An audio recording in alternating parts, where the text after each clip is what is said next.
What is going on, everybody? It's JT Best Ball. You know what time it is. Time for the nightcap. Got a good show tonight. First, after the intro, we're going to go over some Brock Bowers teams that while I was on vacation had a little liquid courage in me. I said, you know what? I'm finishing off these schnauzers. And every time when it's around this ADP, I'm going to take Brock Bowers and I'm just going to build a solo Brock Bowers team.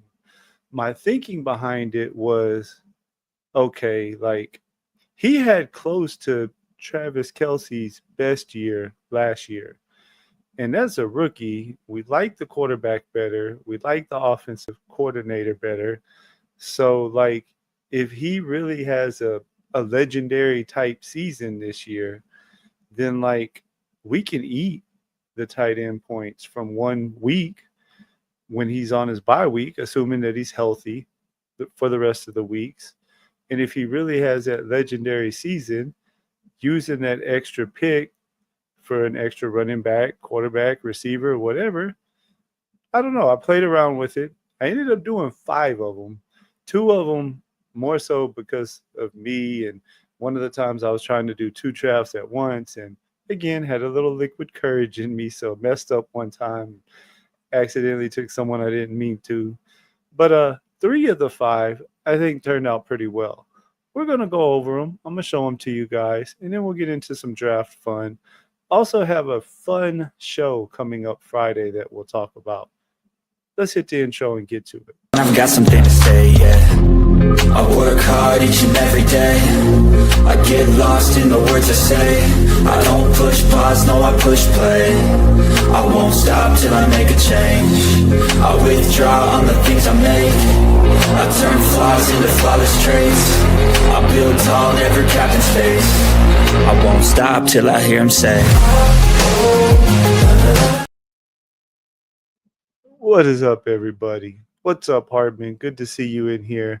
I think me and Hartman and Candyman will be doing some drafts tomorrow on Candyman's channel. I think it's pretty set in stone. What's up, Who? Good to see you in here. So, like I was just talking about, while I was on vacation, I didn't get a chance to stream any because it was always late. It was like close to midnight whenever I was drafting. We were doing things with the kids and watching family movies in the little entertainment room they had there. But anyways, I'm gonna show them to you guys in order, and you tell me what you think of this. I guess of the 5, 2 of them I didn't like. 3 of this is my third favorite, and then I'll save my favorite for the end. This one turned out a 3-6-8-1. We went Baker, Tua, and Geno as the quarterbacks. Gibbs, Cook, Scatterboo, Rashard White, Giddens, and Kyle Monangai at running back. Receivers, we had Hill, Pickens, Jawan Jennings, Stephon Diggs, Michael Pittman, Kirk, Thielen, and we threw Keenan Allen on there. And, of course, just the solo Brock Bowers team. I didn't love this one. We took Geno with Brock. We got Tua because we had Hill. And I took Baker mainly because he fell about 10 picks past ADP. And I was like, you know what, whatever. I'll get Baker. I always hear Steve.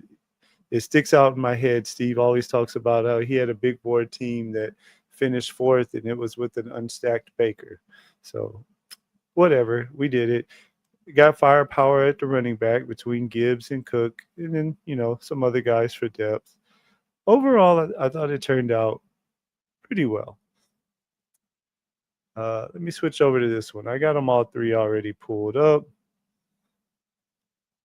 just to make sure it's a little bit easier of a transition. This one, we just went with 2 quarterbacks. You guys know how I am. If I get an elite quarterback, I'm only taking 2. Even when I have the extra pick, I'm going to use it for another receiver or a running back. We got Josh Allen at a really nice price, too. A few picks past ADP. Took Matthew Stafford as the old reliable QB2. Running back room isn't the best here. We had Brian Robinson, Tracy, Najee, Ray Davis paired with Allen, Rashard White, Giddens, and Brashard Smith. So we have decent enough depth from Robinson down to White, And then we have, the two long shot or, two of my favorite late round running backs who could end up having some big upside. Wide receiver room is a little bit better. Malik Neighbors, Devontae Adams, Zay Flowers. Since we had the extra picks, I'm normally not that into Jordan Addison. I mean, I know he's great, but I just, even if it's only 3 game suspension, picking him in the 60s, I don't know. I probably should take him more because he is an amazing player. But anyways, with this team having 3 receivers in front of him, I knew I wanted to try to get like maybe Shakir or Palmer. Actually ended up getting both. So we felt like it'd be okay to go ahead and take Addison since we knew we had an extra pick to play with. It's also why I kind of took Thielen. One, I got a little discount on him at 177, and Slayton to kind of, help on those weeks the Buffalo receivers don't do anything, and maybe until Jordan Addison gets there. And of course, it was just Brock Bowers as a solo tight end. My favorite of the 3 teams was this one. This one, we kept it at 2 QBs. We went Jaden and Dak. Running backs, I think it turned out all right. We took Judkins, Tracy, Spears. Then we went blue since we had Dak. And I don't know, I'm kind of warming up more to blue. Somebody's going to be useful in that Dallas backfield. Algier, Wright, and Giddens at the end. So between those 7, I feel like I'm going to get some pretty dang good points. Of course, it's just the Brock Bowers team. And then we have the double stack with Daniels, with McLaurin and Debo. We had CeeDee Lamb, Zay Flowers, Higgins, Adam Thielen, Keenan Allen. And with one of my last picks, I threw Turpin on there just because it was a Dak team and figured why not. Plus, we have the whole thing centered around that Washington-Dallas game if the team gets there in Week 17. You guys can tell me what you think. I'm going to close out of a couple of these real quick. If you like any of them, do you like the idea at all? Do you think they all are bad teams, great teams? You guys tell me what you think. We're going to probably, if anybody would like to hop in there, start off with a pit bull tonight and then do at least one super flex because that super flex is filling up. And I'd like to get at least a few more of them in. You guys know I don't get a whole lot of time to draft during the day. We're going to jump into a pit bull in 5, 4, 3, 2, 1. We are entering now. 5 spots left, so won't be like last night. If anybody wants to jump on in, feel free to hop on in. There's plenty of room in it. But I don't know. I'm not going to do that, of course, with every Brock Bowers team. And, if they were $3 schnauzers, all of them that I did it in. So I was like, you know what? It could work, right? If Brock really has that type of just amazing standout season,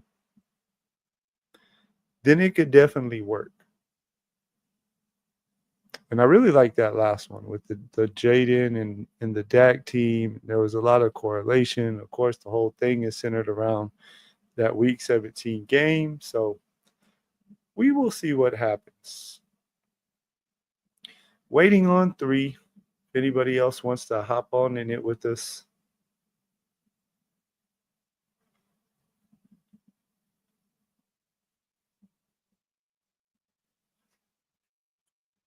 Been a lot of interesting news going on lately, to say the least, to kind of hold us over till camp starts, right? We got the whole drama with the government and, are they the tax situation? I read up on it a little bit today. Like, I think it's one of those things where, a lot of times with government and bills like that, it's kind of we're going to push all of this out in this massive bill and it's way over the top. And then, by the time it's all said and done and finally made official, there's a lot of stuff that gets changed or kind of, bargaining chips. Okay, well, we took this out and we changed that. So then you got to let us have this, So I don't know. I guess until it's completely set in stone, I'm not going to worry about it. We have the Jonnu news from yesterday, of course, followed up today by the Waller news. Let's see. I recognize a couple of these names, but not necessarily people that are in my chat. I have done a few drafts now with this Fantasy 420. Starting to recognize his name. I have an interesting announcement today. We will do the announcement in between this draft and the Superflex draft. It's nothing big. It's just interesting. It's something that I think will be a super fun show Friday night. And we'll talk about it a little bit. You guys can tell me what you think. We're started in the draft, though. We are in the 5 hole. Interesting. This is a Pitbull, and it started JJ. I've been seeing, it seems like every other week it fluctuates. There for a while, I was seeing JJ a lot in the 2. I take JJ in the 2 sometimes because then I like to take Bijan at 3. But the last few drafts I've been in, seems like Barkley was back to always going 2.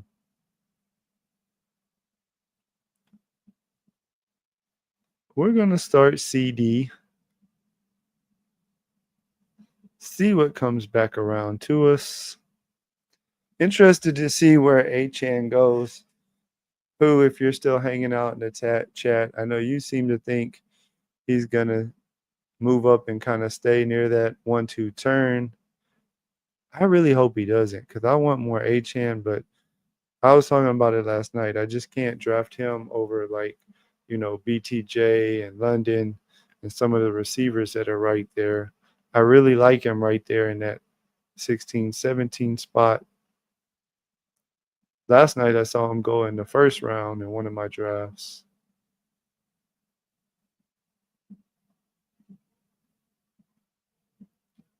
We shall see, though.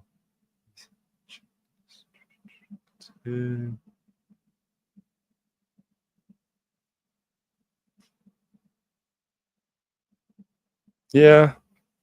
I can't lie, my man. I hope you're wrong. I want to see him stay kind of right there in that early second round, but not necessarily into the first round. I just, how us best ball guys are. I could see a world where, not that people were smarter than that. It's not that we think Waller, and I definitely don't think Waller affects him, but I think the fact that they got another tight end who's at least intriguing, and it's not just some blocking only tight end, I think it's probably enough to keep him behind BTJ, behind Nico. Everybody still loves Genty, not me, but everybody else. I guess I could see Achane moving up in front of Henry. I see 15. If Drake London, if I was picking 15 in this draft and Drake London went 13, let's say Drake went 13, BTJ went 14, I'd be okay taking Achane at 15. BTJ and Tom and London are kind of my cutoffs for him. I don't know how much I would draft him over those 2 receivers. I'm not super into AJ Brown this year, so I would probably take him over Brown. I'd take him over Brock because you can get Brock more in the mid rounds now.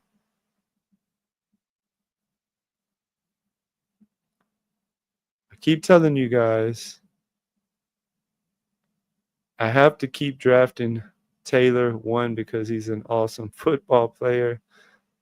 And Taylor is the only thing that's keeping my DJ Giddens percent under 50. Because I just love me some Giddens. And that's kind of my hedge. If JT has a pretty healthy year, then I feel like I'm going to have a whole lot of Giddens teams where Giddens isn't that useful. But I also have right now 18% Taylor and just drafted Taylor. So if Taylor is healthy, I think he'll be a smash.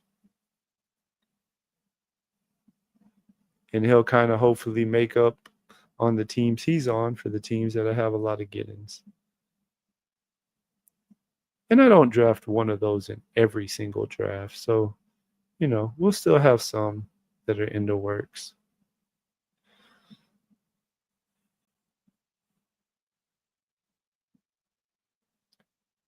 I'm going to pass over those running backs. I'm not too into Trey McBride. You guys know how I feel about him.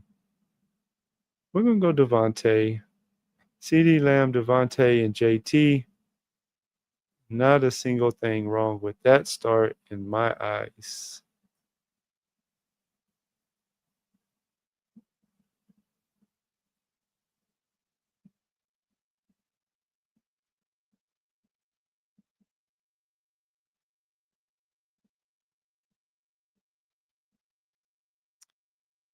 Oh, yeah. Okay. I guess I read your last message wrong. You're saying he'll move up a single spot.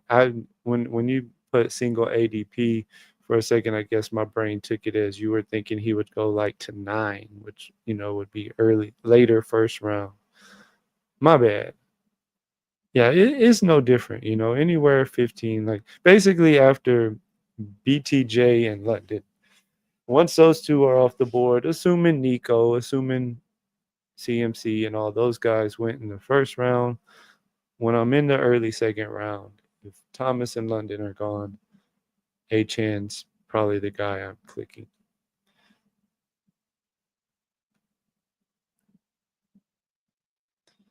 We like the start so far.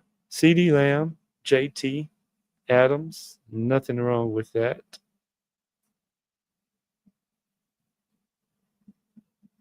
You guys got any big plans for the 4th? I don't know if it says the fact that I've been married for 18 years today, actually, or my dedication to best ball. But today's my wedding anniversary. 18 years. My wife didn't sleep too good last night, so she was tired anyways and just wanted to relax a little bit and go to bed.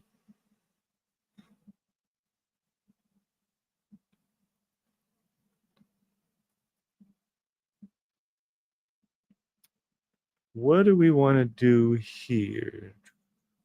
You know what? I don't do it a lot, but I'm going to take Worthy. I got something in mind I want to do.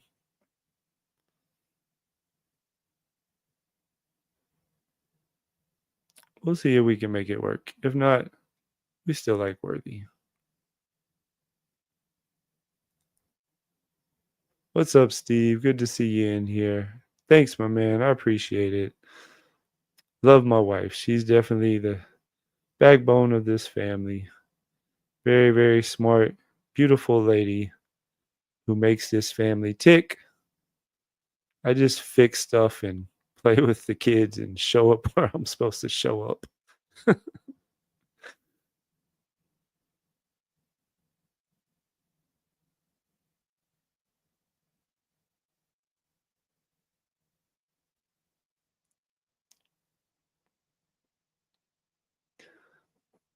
All right, let's flip on over here, see what we want to do.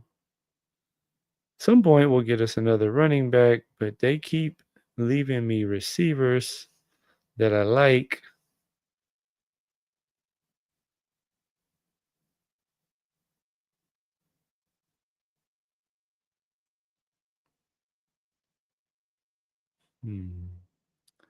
Let's also do the Pickens thing. Why not? See if I can get this to refresh. I think the best ball overlay is acting a little weird like it does sometimes.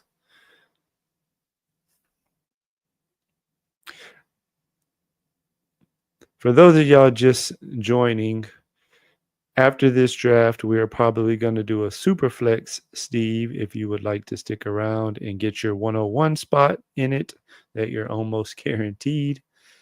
And I have a little, we'll call it a mini announcement after this draft. It's just about a show coming up this Friday. I'm kind of looking forward to it, and you'll see why when I talk about it. I think it's going to be a really fun idea and a really fun show. Fun for me, at least, which is why we do this, right? Because I think with streaming something like best ball in a small niche, like best ball is, if you're doing this expecting, to all of a sudden get some massive following and a viral video and actually make money off of YouTube or something, you're probably in it for the wrong reasons. I do it because it's a good outlet for me with the lifestyle that I live. I'll be honest with you, there's been times over, say, the last 10, 15 years being the stay at home dad. I don't get out a lot. I don't get to hang with the boys a lot. I don't get to talk ball. I sit here at my desk and draft best ball teams all summer the last 3 years, or this is going on the third year that I did it heavy volume. So I figured, hey, why not see if we like streaming? Try to meet some new people, get to talk with some people, hang out with some people. And so far, it's been a blast. I've actually enjoyed it even more than I thought I would.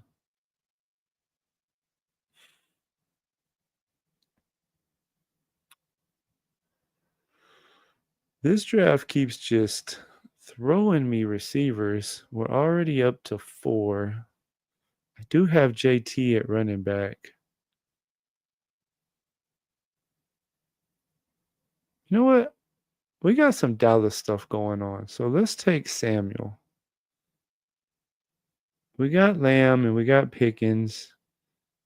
Debo should be in shape by week 17, right? Asking for a friend. Hopefully, when we see him in camp, he looks a little bit slimmer than what he did in OTAs. Just a little bit would be encouraging.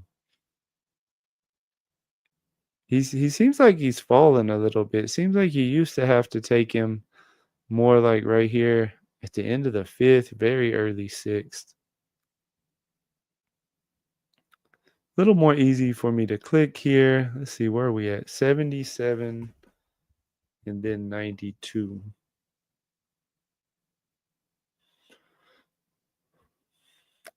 Never mind. He went anyways. That's all right. We got backup plans and we really don't do that.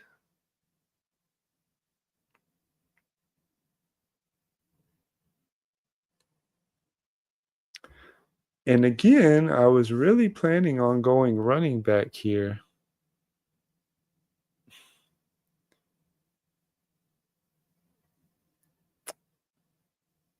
But this room just keeps leaving me sometimes decent values. I feel like that was the first guy that was really, I guess, a big ADP value. The other times it was just guys that I liked the best for that pick.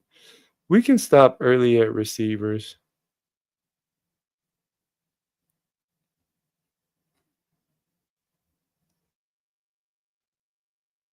But I definitely think that 10 picks is deserving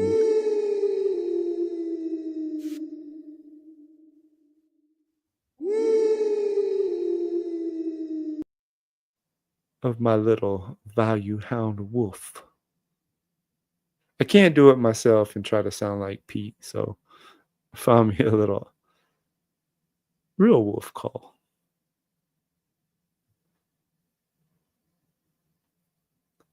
Let's see.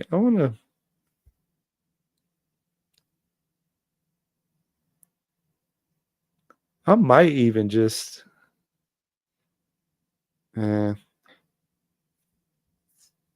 even though I have 3 receivers out week 10, we can hope Devontae and Debo and Judy are all healthy. We draft our teams like we're right, not afraid of injuries.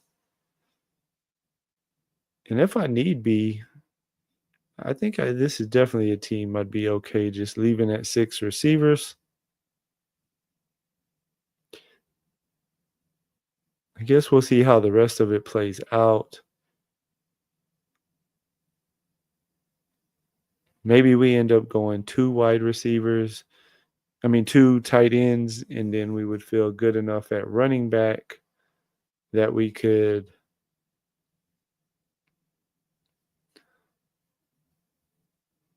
take an extra wide receiver if we only do tight ends. We'll see.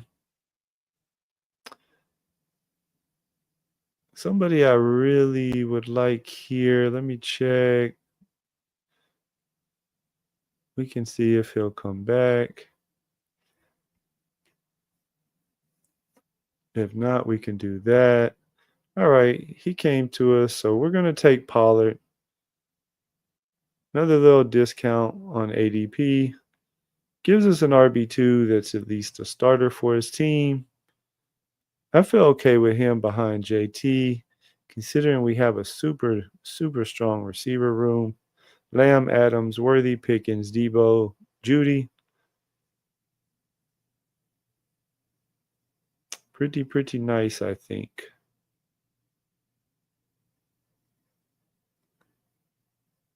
See what comes back around here in a minute. You guys got any plans for the 4th this weekend? Anybody doing anything interesting? I don't think we're doing much. We just got back from vacation, so probably just hanging out.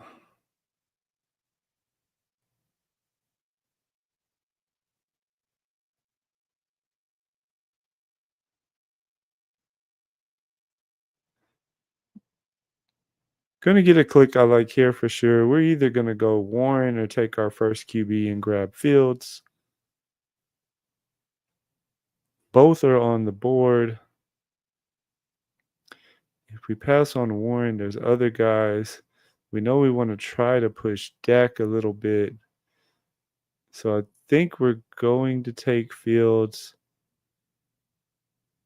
Let's see. Dak would be right at ADP next time, essentially. I have Pickens and Lamb.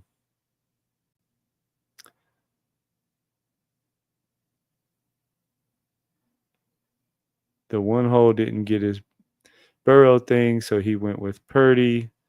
I'm trying to look at quarterbacks for the other teams and see what I think the chances are if I could push Dak past 116 back to 125. The 4 hole just took Caleb, and he has Mahomes. The 3 hole has Jalen. He has Waddle, he has Kupp and Pittman, so he still has some other options.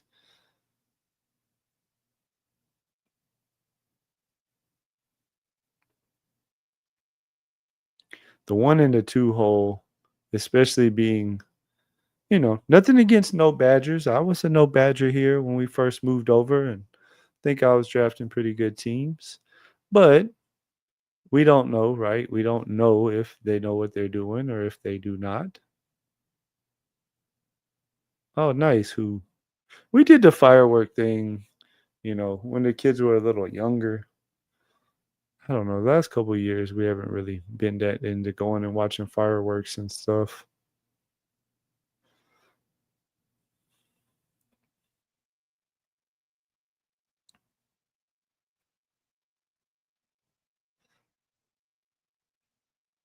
Let's see.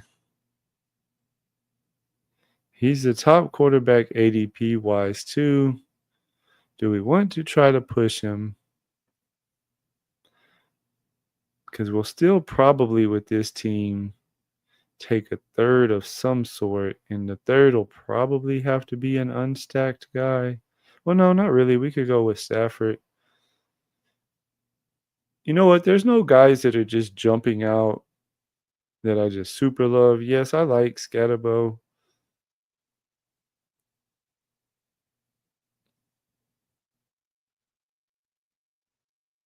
But we do have JT and Pollard.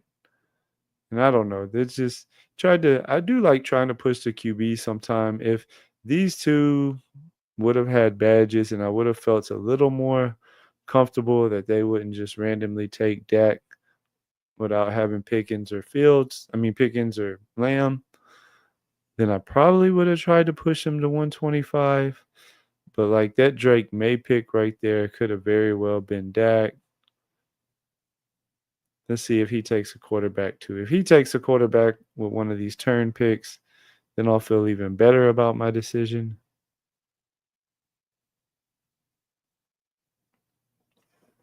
We'll see how it shakes out. He did not.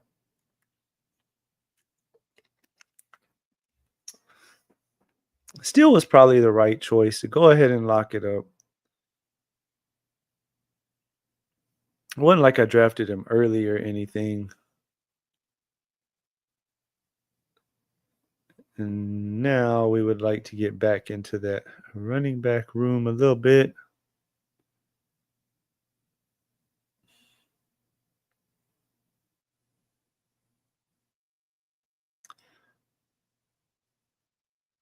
If I can get it in quick enough, I'm gonna switch to Tootin. Let's get us a guy who's explosive with a lot of upside. I like Ray Davis too. He's a little bit later ADP, so there's always a slight chance he comes back, although I don't think he does. How far has Jonnu been falling today, guys? This is my first draft today. Of course, like always, I listen to a few streams throughout the afternoon and evening, but most of it was just listening while I was cooking and doing things around the house.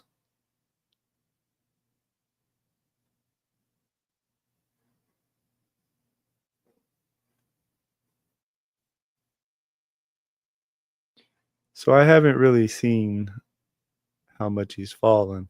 Also, where's Waller been going? Is he going 17, 18 right now, or are they already moving him up?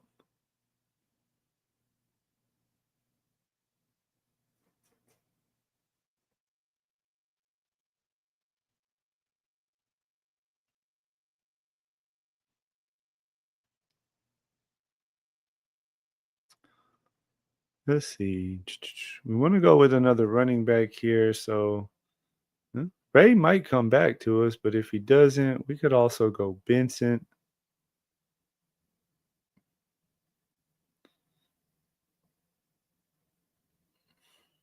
Then on the backside, maybe even again with Algier. Don't really want to go tight end yet. We'll just probably see what's going on later with tight ends. Only way I'm going to take another receiver, I think I'm leaning more towards just keeping it at these 6 receivers. Unless we just get to a point where a guy I really like is falling a decent amount.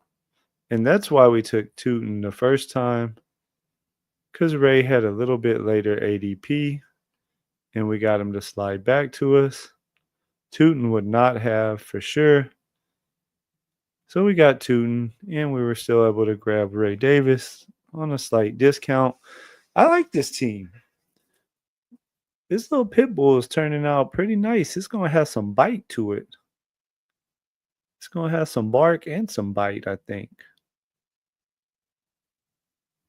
Let's call it out real quick. We got 2 quarterbacks with Fields and Dak so far. JT, Pollard, Tootin, and Davis at running back, along with a super powerful, in my opinion, receiver room with Dak, Adams, Worthy, Pickens, Debo, and Judy.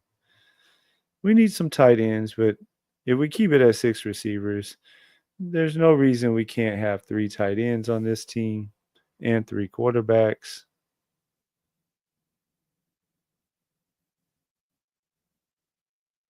That would still leave us, 6 running backs? It'd be just fine. It's getting back to us again.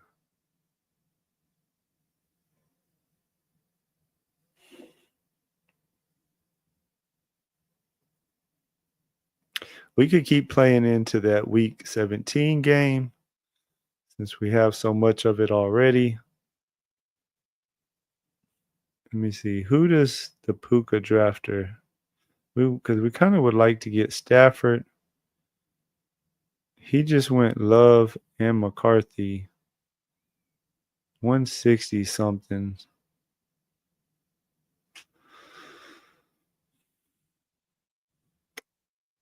You know what? There's some extra guys there. I don't have to have Stafford. Worst case, was just talking about Steve. I don't think you were here at the beginning of my stream, but at the very beginning of my stream, I showed this when I was gone out of town in Chicago.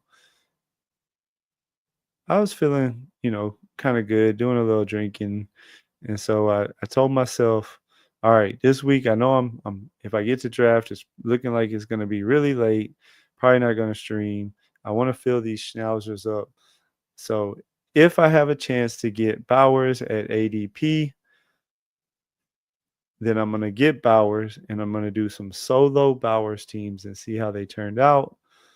I did about 5 of them in all. 3 of them turned out, I thought, okay, pretty good. But one of them, I took an unstacked Baker because I heard you talking about it tonight, but I've also heard you talking about it in the past about how, yeah, we want to stack ideally, but sometimes having that, you know, good QB who's going to put up points as one of your 3 QBs, even if he's not stacked, but your other ones are, it could be beneficial. And I know you always, bring up how you had, I think it's a big board team that finished 4th or something like that with an unstacked Baker.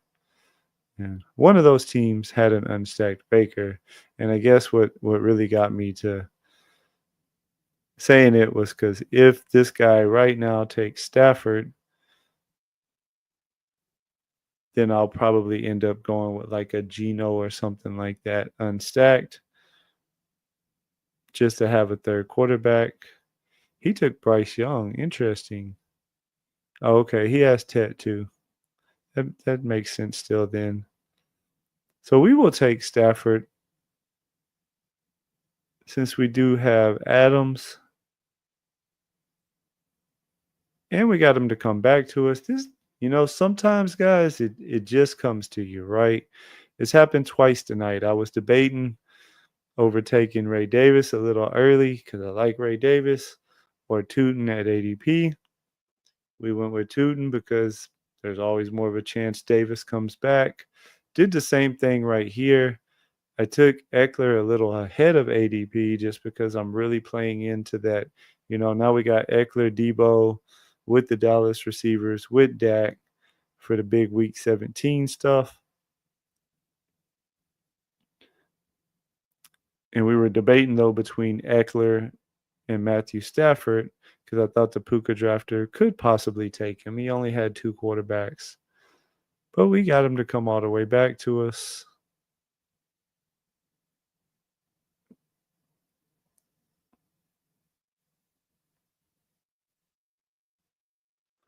Need to get in that tight end room here before too long.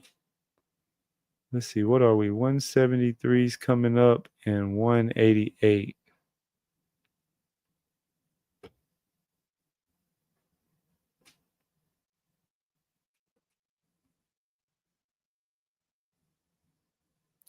We're up to 5 running backs now. We're probably just going to get one more, and I'd prefer it be a guy a little bit later. Got my mind on somebody. We'll get in this tight end room. Hunter Henry makes a little bit of sense here. It's a little bit early on him. But he's a bring back to the Fields Week 17 stuff. And he's just hopefully should have a pretty decent year with Drake May. If Drake May takes the next step like everyone thinks he will. If we can get him to come back to us. Let's see, 188 and then 197 are our next picks. If it works out right, we would like to go ahead and take Taylor next. Put him with Fields. It is a pit bull, and welcome to the stream, Mark. It's turning out really nice, I think. Lots of correlation, got some nice dips on guys. Been a couple times when I was debating over two players, so of course I took the player with the higher ADP. Actually got the other one to come back to me. We're going to do a super flex next if you want to hop in it, if you're not busy, Mark. Oh, yeah, we were talking about it more today too, guys. So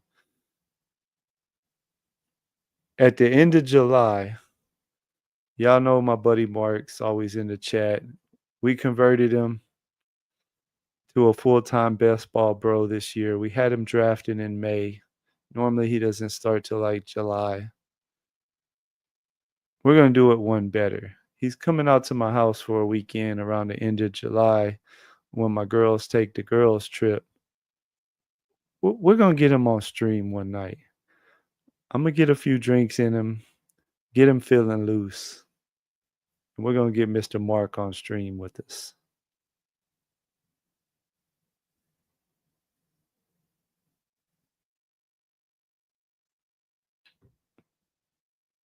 Got the Mason Taylor I wanted.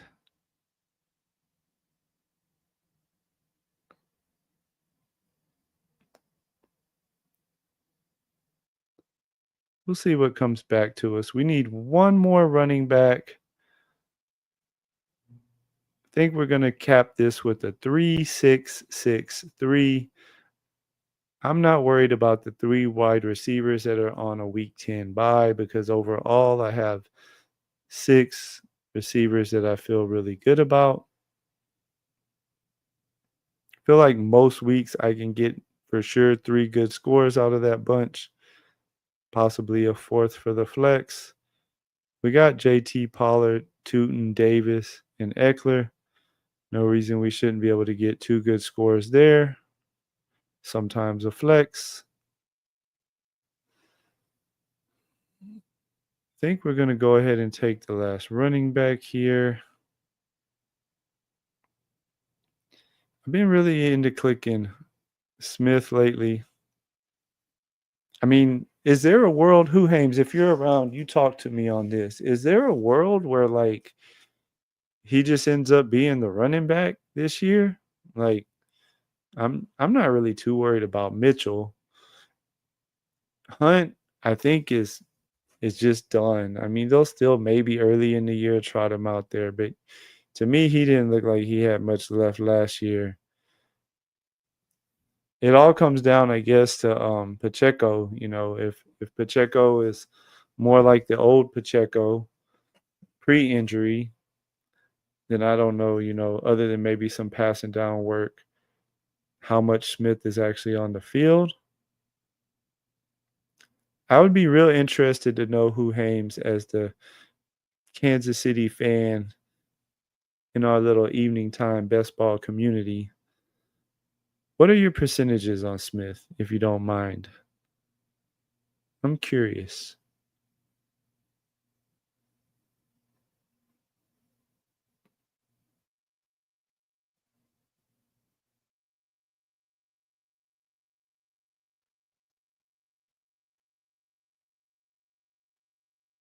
Yes, we will be drinking and drafting that weekend, buddy. You know it.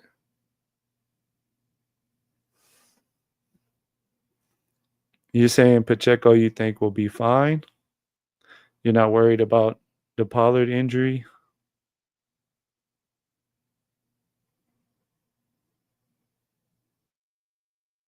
I mean, I think if Pacheco's good, you know, if he's fine, I just, you know, he never was really a speed guy. He just, you know, everyone always said he ran like he was angry at the ground.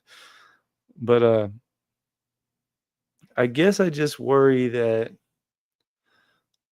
if he loses anything of a step from that particular injury, if he's closer to what he looked like when he came back too early, probably granted at the end of the year, if he's closer to that than pre-injury, I don't know. Is there a world where Smith just by mid-season is their running back, their main guy?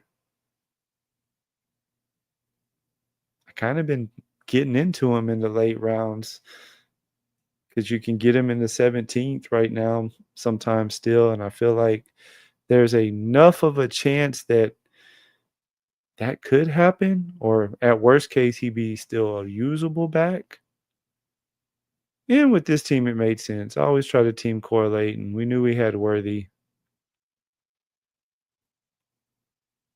We're going to take Ferguson. I feel like I got Henry, I got Taylor. If it takes a little bit for Ferguson to get involved, we got time to wait.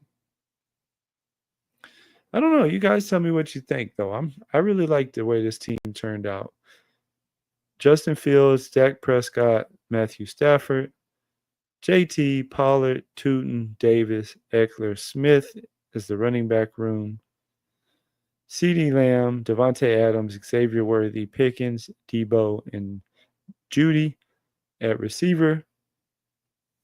Hunter Henry, Mason Taylor, Terrence Ferguson at tight end. I like the way that team turned out a lot. I feel really good about it. Yeah, I mean, in the 17th round, if he gives us a couple really nice weeks like McKinnon did, then I'll take that. Yeah, I know they are, Mark. I see you drafting them a lot. I don't know. I can't do it. Smith can earn a role, but won't be what Pacheco does, in my opinion. Full year to recover now. Yeah, but Pollard had a full year almost to recover, and he just wasn't the same that first year back. Mark Andrews, yes, the second half of the year last year, he turned it on, but he was kind of, struggling a little bit early in the year. I don't know. I could be wrong. I'm not drafting Pacheco. There's other running backs around him, either a little before him or a little after him, that I just would much rather draft instead of him.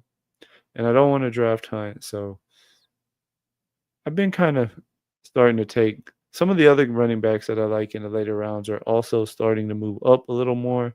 So it's harder to just easily click them in the 16th, 17th round.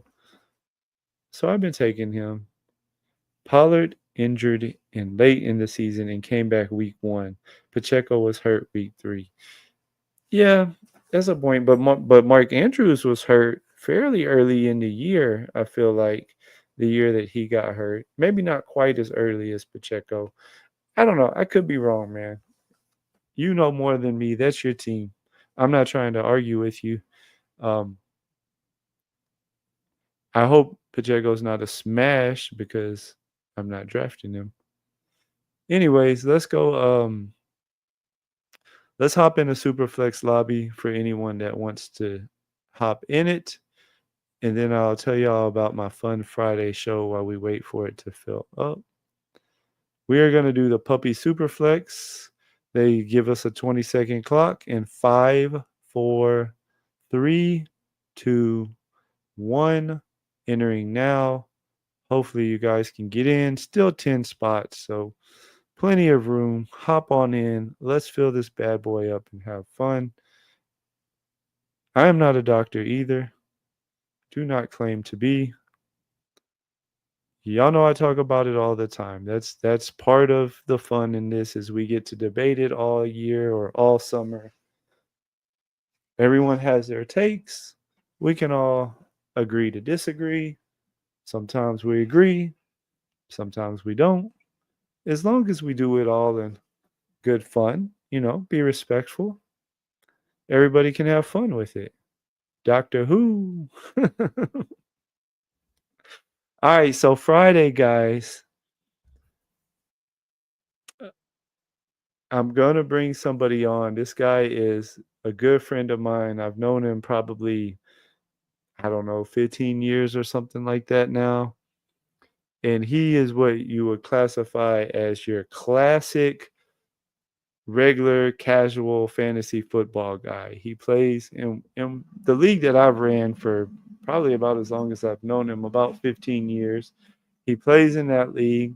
Mark got the 101, Steve. He stole it from you. He's going to report you, Mark. Oh, we got a fun little draft here. We got Mark in it. Who Hames is in it. Steve's in it. It's only ones I recognize. I'm in the 11. Steve's in the 8. Who Hames is in the 4. Mark's leading the way for us. Should be fun. We might be able to do a third one if you guys want to. If somebody wants to, I'll probably do a third one. It'll be another super flex because I want to get some in before it fills up. If nobody wants to, I might just call it a night. We'll see though. But anyways, Friday, my friend Neil, he's about as just regular casual guy as you can get. When I first started streaming best ball, he asked me, what it was. He literally didn't even know what it was. And so I had a fun idea the other day. And I called him and was talking to him.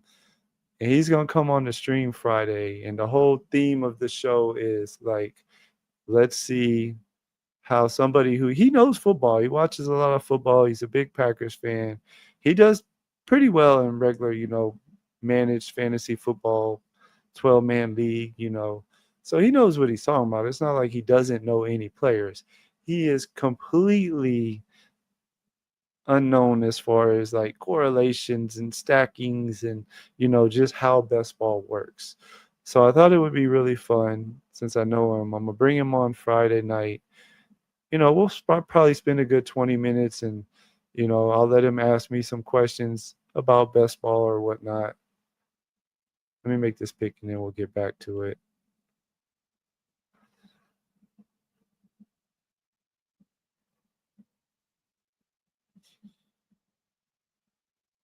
All right, Steve, I'm gonna do it. You were on my channel a few weeks ago.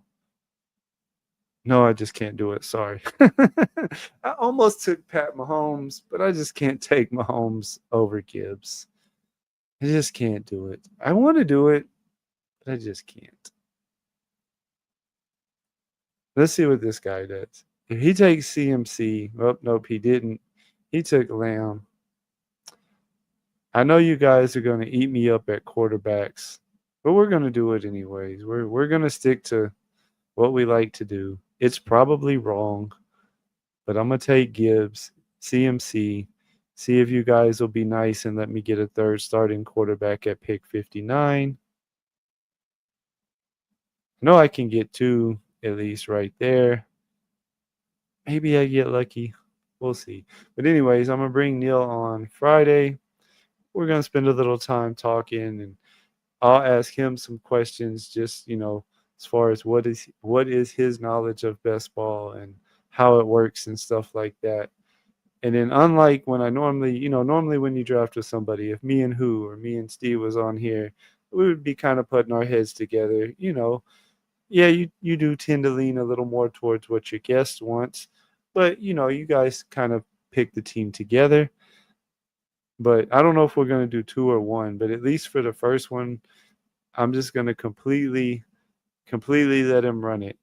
I'm just going to let him go get his guys, see how it turns out, try to give him, a basic understanding of, okay, we want to correlate. I have the best ball overlay, so at least he can easily see stacks and stuff like that and bring backs.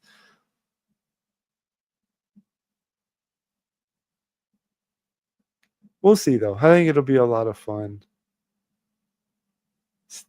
Steve's mad at you guys. He's going to report y'all.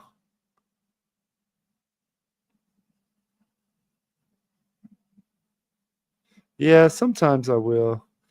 I've gotten more open.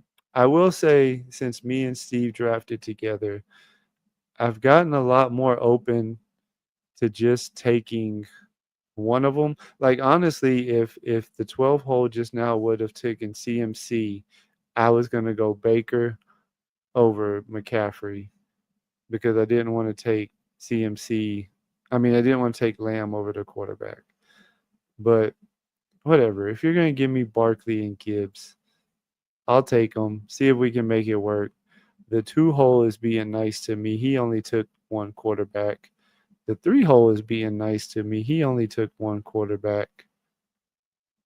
Who Hames is trying to make me pay. Steve actually took Bijan in the first round, but I guess that makes sense there at 8. I mean, Bo Nix was already gone. Burrow, of course, was gone. That makes sense.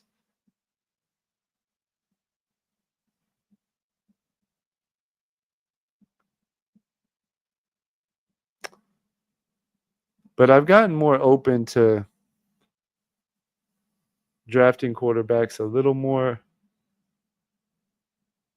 in the first and second round. I always do in that first side. And I guess the thing I've probably gotten even the most open to is starting 3 straight quarterbacks when I am in one of those 4 spots. I've done that a couple times, say in the last 2 weeks, whereas before never did it.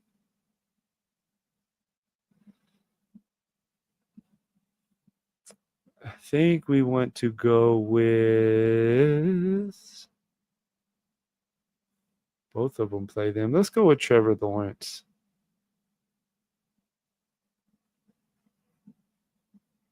Hopefully Cohen works his magic on him.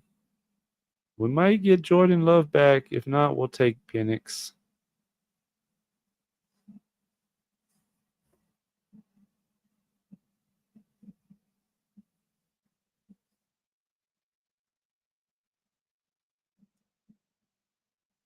We'll get Jordan Love. You know, that's respectable. I just keep feeling like if I got Gibbs and McCaffrey, still have Jordan Love and Trevor Lawrence as my 2 quarterbacks. Unless there's just absolutely not a starting quarterback left at pick 59, then I'm taking a 3rd quarterback there who's at least a starting quarterback. And I'll take a 4th, maybe even a 5th at the very end of the draft.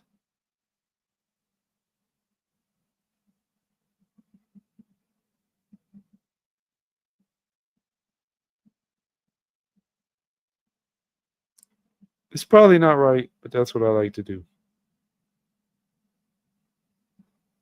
Hey, what's up, Chris? Good to see you, my man.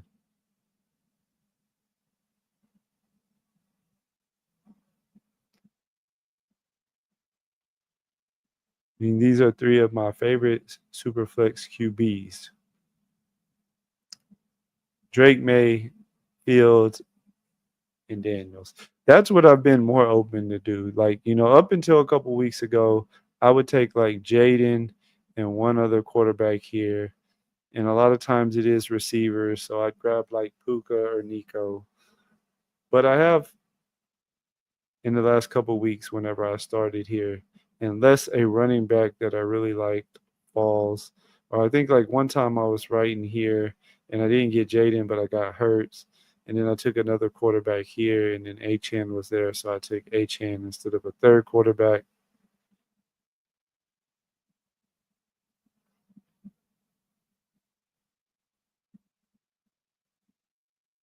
We'll see, though. Yeah, I went a little different, going 2 and 2 this time. Did you? Yeah, and that's not bad. I mean, Bijan, same as me. You got Bijan and Taylor, but then you still got respectable QBs in Kyler and Herbert. I got Gibbs and McCaffrey and still got Lawrence and Love.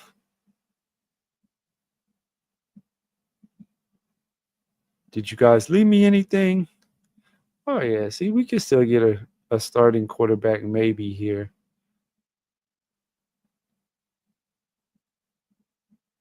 I'm really surprised Steve didn't take a quarterback there.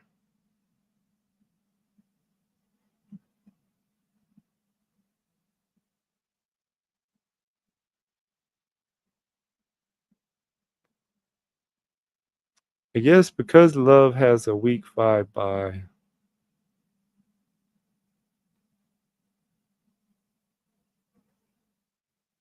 Probably going to go ahead. Yeah, let's just go ahead and get Daniel Jones. I think he's going to be the starter. It's early, but we want to make sure we get him.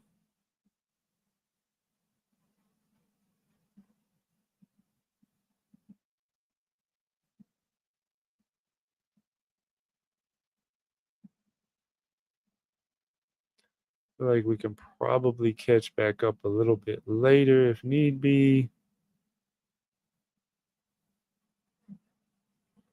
You know what? Let's just go ahead. We can just be done now, I think, at quarterback. Trevor Lawrence, Jordan Love, Daniels, and we'll take old man Rodgers. Why not? We have 2 running backs.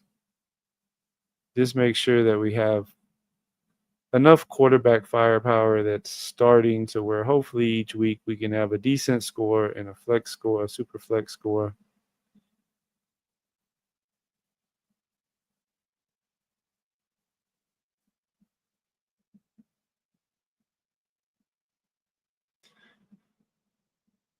There wasn't anything I just wanted to go out of my way to get right there.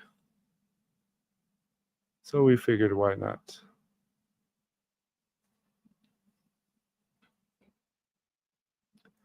Let's let me see here. Let's get some music going. We haven't listened to the Ducks in a while.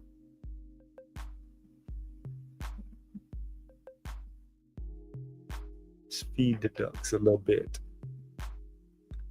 Can you guys hear that? I haven't played the music in a while. I forget what how's the volume? Is it kind of just right? Not too loud, not too low? You guys let me know.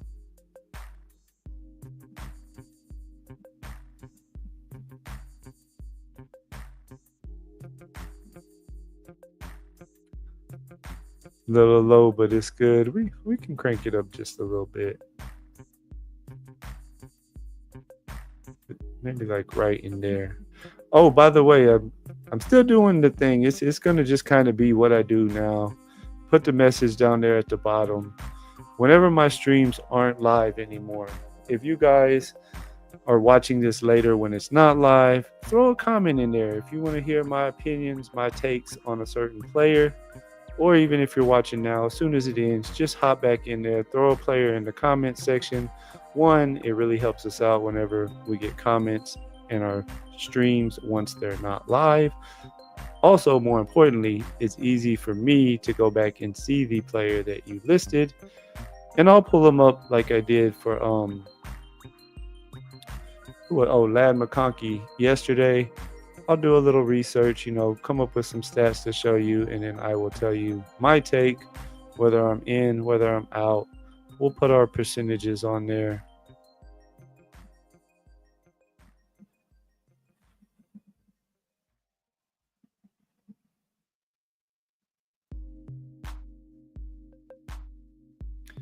You know what? We need Trevor Lawrence to be really good. So I think this is one of the few times. I have 3% of Hunter, but that's probably still showing. Yeah, that's still showing the regular tournaments. I hate that it does that.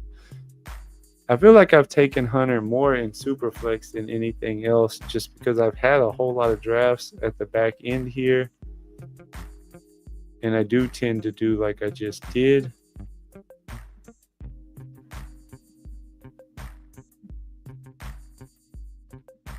Let's see, week 9, Gibbs, McCaffrey. Let's go ahead and grab us some Judkins. I'm going to put it on the board for you guys. And then I'm going to flip over to my other tab real quick and load up Superflex. So my best ball overlay will show me a little more accurate stuff.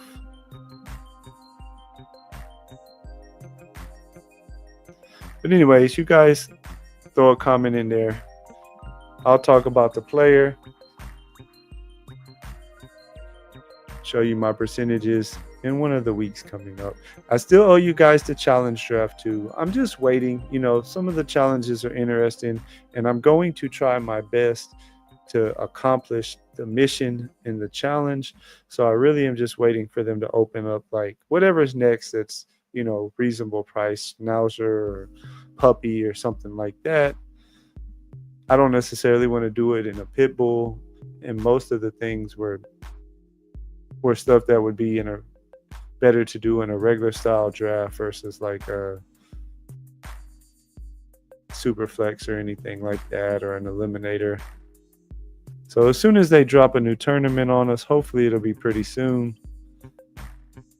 $7, $5 range, something like that, we will definitely still have that challenge draft. Haven't forgot about it.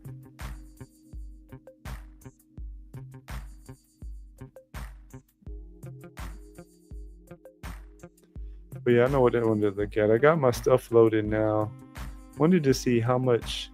Yeah, see, I actually have 12% Hunter in the Superflex, whereas I only have 3% of him in regular drafts. I think that's the time I've been most likely to take Hunter, because I do end up with a decent amount of Trevor Lawrence. I got 28% Lawrence in Superflex. I get a lot of spots back here in the 9, 10, 11, 12 spots, and I don't know. You guys know how I like to draft from back here.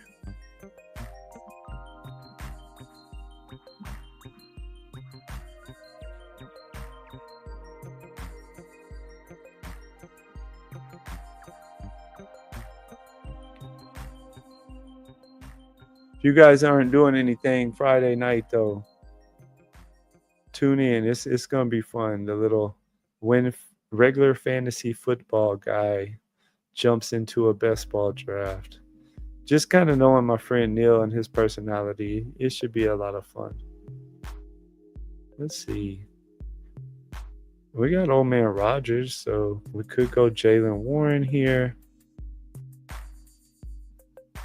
I'm not too worried about receivers. Yeah, let's go Warren.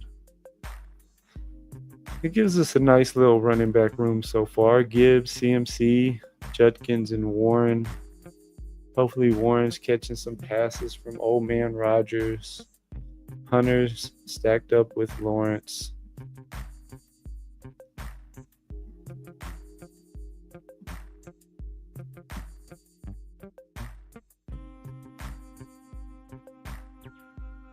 I'm going to go ahead and reach down a little and get Jaden Reed. It's not really that much. It's actually right around his ADP. Yeah. And he stacks with Love.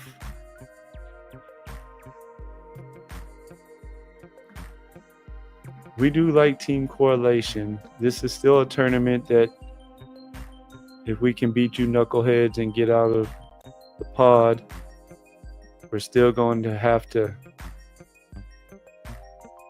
some heat. Oh yeah, I think I mentioned it earlier. If Chris is still around here, I think me and him and Hartman will be on his channel doing some drafts tomorrow night.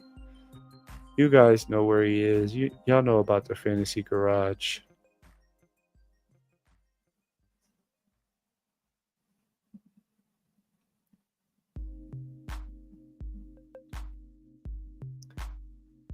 What are some of you other guys doing in here? Let me see. Mark went with the Allen McCarthy. Then he took Nico Chase. Ward is his third quarterback. Connor, DK, Ridley, and Jones. Boeheim started with the 3 quarterbacks, then went Jacobs, Hall, McLaurin, Henderson, Caleb Johnson, Addison, Golden. Steve-O started with the Bijan and Taylor and Murray and Herbert start, then went Higgins and Kamara, then just grabbed all the giant quarterbacks with Tyler Shuck also, just trying to make sure he's got some firepower still at quarterback.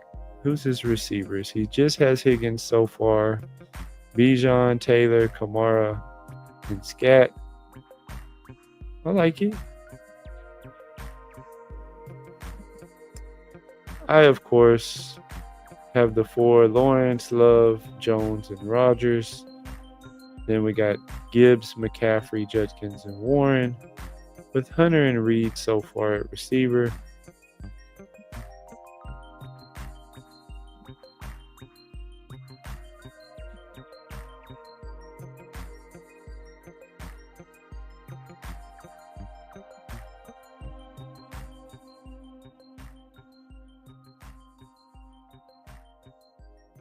Thinking we might go, I guess, either receiver or tight end here.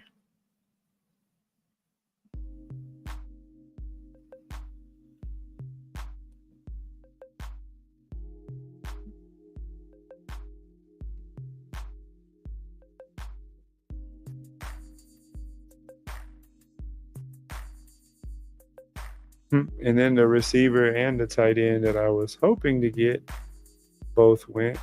No worries. There's another receiver down here that doesn't stack, but we like a lot. Clearly, I like him. I have 32% Higgins in the super flex. That again is that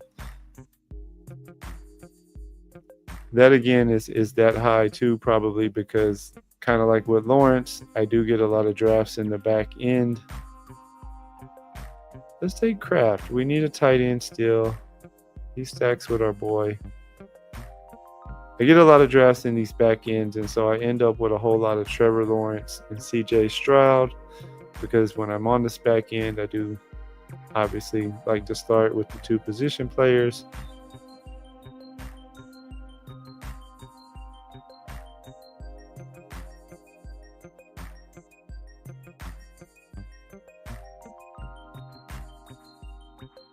And we don't draft a whole lot of early receivers, so it's probably one reason why. Yeah, you caught up nicely at QB. I mean, nothing wrong with it. And then you still have really good running backs. The way you took Dart and Wilson, essentially you guaranteed yourself a third guy all year. And then you also have Chuck, who, okay, even if he doesn't start the year, like, are they really going to roll with Rattler all year? No, we don't know. Chuck could start the year as quarterback. He could come in week 4, week 6. We don't know. But at some point, I'm sure they'll throw him in there and see what he's got. And so then you'll essentially have 4 quarterbacks. I like the idea. I've done it before in the Superflex.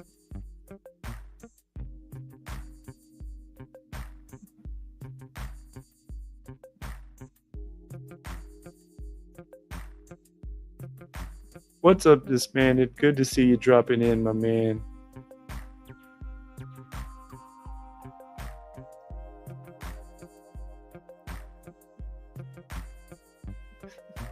We just been hanging out, talking about some of the fun stuff we got coming up later this week.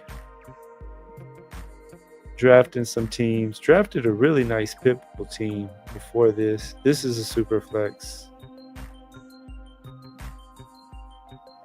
We are in the 13th round. Let's see what's out here. We could use another tight end. Don't really want to draft Freiermuth anymore. Not right there, at least. Yada yada.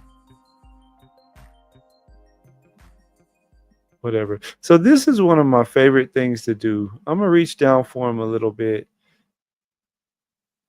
and then I'm gonna explain my thinking behind it after I make my next pick,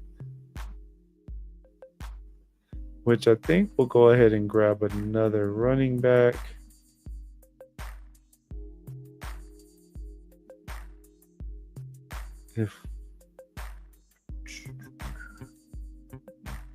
See what this guy does. We're going to take blue. I've been warming up more to blue. I think at worst he'll have some nice spike weeks because he's explosive when he does get the ball. And unless they bring somebody else in, they're going to get him on the field some. I mean, they just don't have anyone else that could be anywhere near as explosive as him. Anyways, even without CJ, I tend to do this a lot, the Higgins and Kirk thing.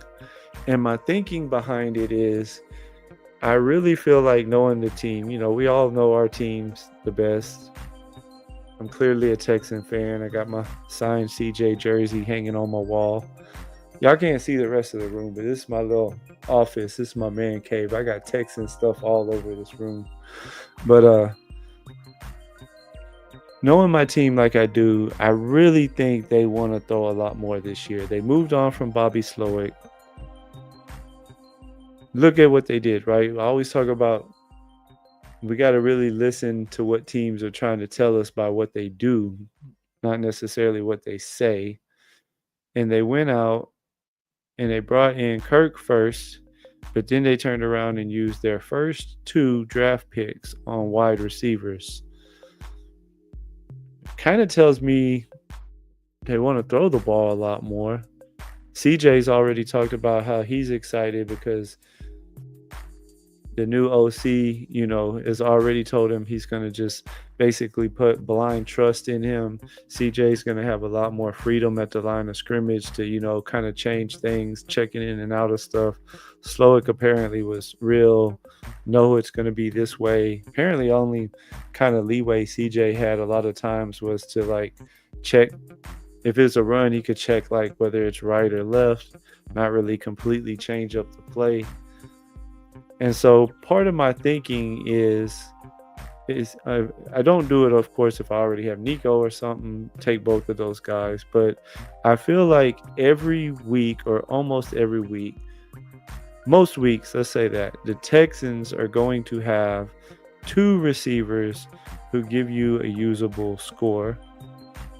Most of the time, yes, Nico will be one of those 2 receivers who give you a usable score. But I feel like by doing the Kirk Higgins thing, I feel like I got a really good chance at the other usable Texan score being one of those guys.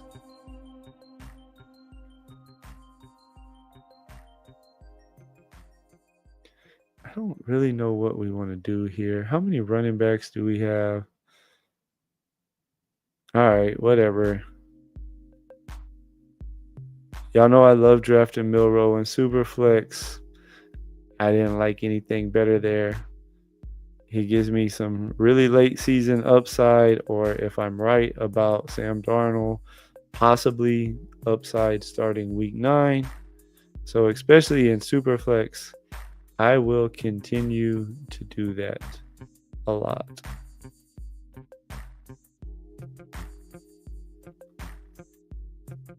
And then I think we got to go with one of my favorite running backs here because he's not coming back. We have Daniel Jones on this team. So it makes a lot of sense. We'll reach down and get my boy.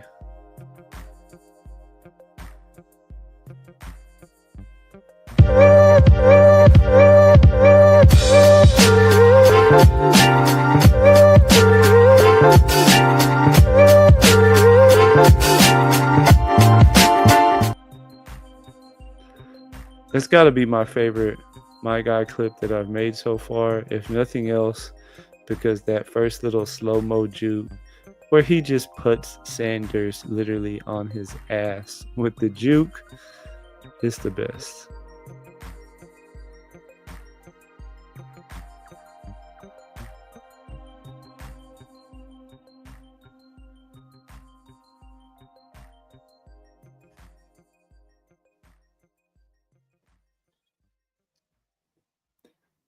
I guess you're talking about Miro. I saw they were giving you a hard time the other day because what'd you say? You took him 3 rounds early or something like that.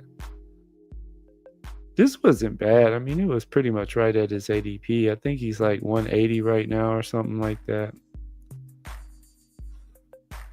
I didn't really love anything else on the board. I already had 5 running backs that I felt pretty good about, and I knew I wanted to get either Shipley or Giddens with that pick on the back end. And the guy in the 12 hole, he ended up not taking a quarterback, but he only had 3 quarterbacks, and I remembered seeing that Anthony Richardson was one of the 3 quarterbacks that he had. So I felt like there was a chance he could go for Milroe.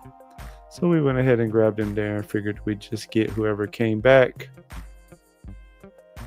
out of Shipley.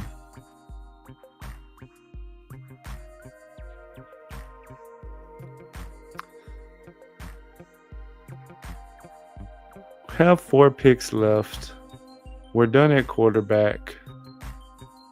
We like our quarterback room.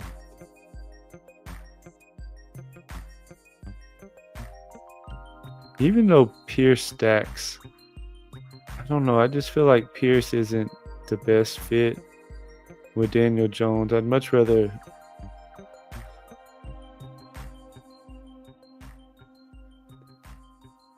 We're gonna take D Hop. Keep telling y'all, I don't know. I just have this feeling, and I could be wrong, but I just have this feeling that maybe that knee was hurting him. He's already said the knee injury was bothering him and affected him all year. He's already said that in the offseason. Maybe, just maybe. What tight end do we have? Kraft.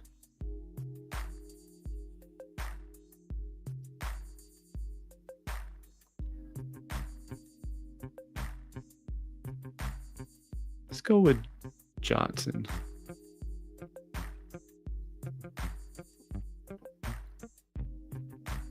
But maybe, just maybe, for as late as Hopkins goes in the draft, if his knee's healthy, as Hugh Hames likes to say, he can use those hands to get open, have a few spike weeks.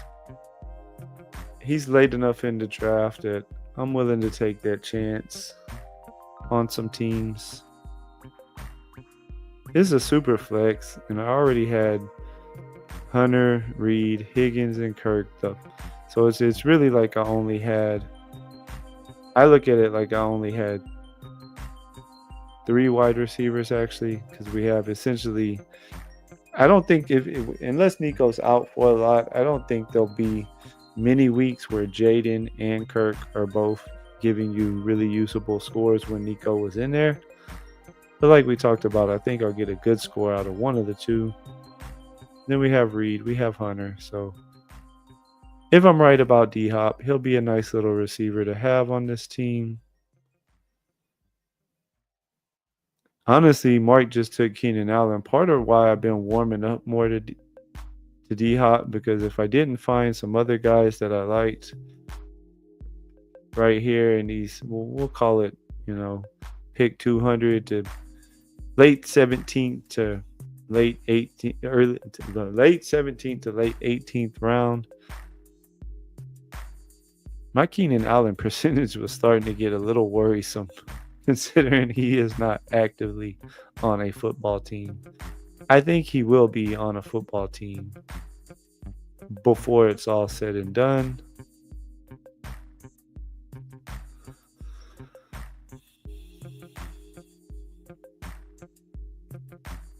Six running backs. I'm pretty sure we're just going to stay with the 6. We only have 2 picks left. Definitely need one more receiver on the team. If we had to, we could even take another receiver and just stick with the 2 tight ends.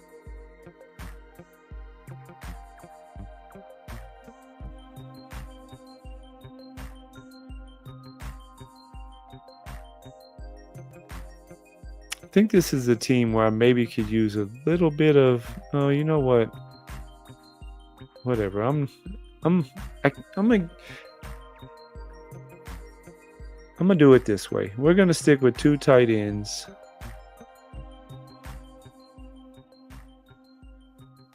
They'll stay healthy, and we'll get decent scores from those 2.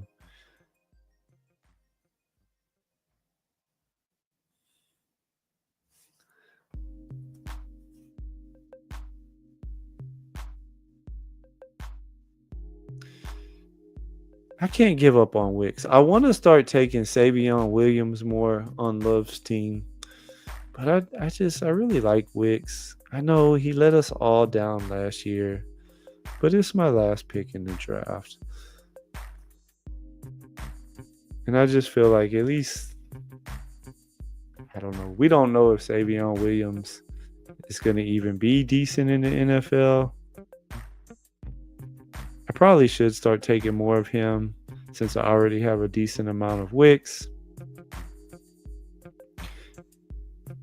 Good news is camp's starting up soon, and we'll start finding out a lot more about who stands where in that receiver room once camp gets going. We ended up with a 5-6-7-2, Trevor Lawrence, Jordan Love, Daniel Jones, Old Man Rogers, and our boy Milroe. Gibbs, CMC, Judkins, Warren, Blue, Giddens in the running back room. Wide receiver is Travis Hunter, Jaden Reed, Jaden Higgins, Kirk, Hopkins, Lockett, Wicks, Tucker Kraft, and Jonnu Johnson. A lot of times I stick with 6 receivers in the Superflex, but this particular build, we didn't take our first till Hunter. And then having both the Houston guys, I just felt like going ahead and adding on Wicks was better than adding on a tight end on this particular team. We'll call out the other 3. You guys let me know in the chat. If y'all want to do one more Superflex, we can run through it real quick. If not, probably just call it a night. If a couple of y'all want to draft it, we can draft it. Mark had a 3-6-7-3. Josh Allen, McCarthy, and Cam Ward. As long as your quarterbacks stay healthy, nothing wrong with that. Josh Allen to hit your lineup every week. Chase Brown, Connor, Aaron Jones, Najee, Tootin, and Mostert. That's been your flavor of the week lately, old Mostert. Nico Collins, Metcalf, Ridley, Robinson, Leggett, Keenan Allen, and Coker. Evan Ingram, Dalton Kincaid, and Chig in the tight end room. You got some nice correlation. You got Ward doubled up. You got Kincaid with Allen. Jones with McCarthy. He catches passes. It's a pretty good team. I like it. Don't love it, but I don't hate it. Who hangs with the 3-7-7-3 with Jaden Fields and Reed? Jaden's Field and May. Don't know where I got Reed from. That's a nice quarterback room. I do that a lot from the one hole too, especially since I've warmed up more to taking 3 quarterbacks. Just get the 3 dudes, mix up their bye weeks, and then just be done. Jacobs, Hall, Travion, Caleb Johnson, Rashard White, Sampson, and Taj Brooks. Pretty good running back room. Jacobs, before the schedule came out, I was drafting him, but I don't know if I've drafted him much at all outside of the eliminator since the schedule came out, because I just feel like at Denver, at Chicago, and then the Baltimore game, they're at home. That is just honestly like one of the worst schedules you could ask for in the playoffs for a running back. I'm not knocking the pick. I'm just saying, me personally, why I've had a really hard time clicking Jacobs since the schedule came out. But overall, it's a nice room. Breece Hall, Henderson, Johnson. Receivers: McLaurin, Addison, Golden, Brown, Pat Bryant. Pat Bryant is kind of like his Giddens. He will not stop drafting Pat Bryant. Mitchell and Turpin. I drafted Turpin on a Dak team the other day. I know you don't have Dak, but it's a bring back for Daniels. I don't know, maybe they get him in there at running back some. Mark Andrews and then Njoku, Hunter Henry at tight end. Really, really strong tight end room. Receiver room is definitely good enough. The Superflex. I like the team who. Let's see what the man did. 5-6-7-2. Kyler, Herbert, Shuck. We talked about the New York room with Bijan and JT and Kamara and Scat and Ford and Manungai. I've noticed Steve's really into Manungai. Also, a few drafts I've seen the last couple of weeks of his. Higgins, Pittman, Rashid, Shaheed, Kyle Williams, Thielen, Michael Wilson, Slayton, Loveland, and Ertz.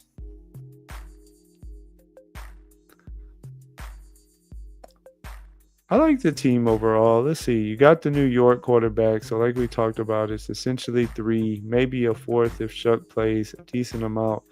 Running back room is just elite. Bijan, Taylor, and Kamara. Then you got your boy Scat. Threw on Ford and Nungai just for extra depth. Receiver room led by Higgins. Then you got Pittman. Then you got some. To me, Shaheed's a spike week guy. Not going to hit your lineup all the time, but you got him paired with Shuck. And when he does hit your lineup, it's probably going to be with a nice little spike week.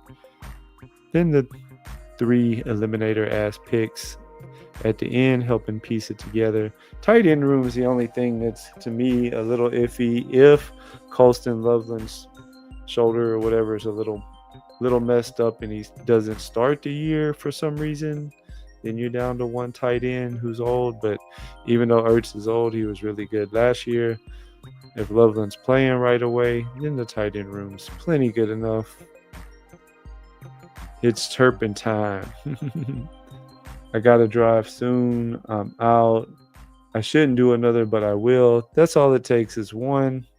Y'all talked me into it, or who talked me into it. Let's jump in it real quick, then I'll catch up with the chat.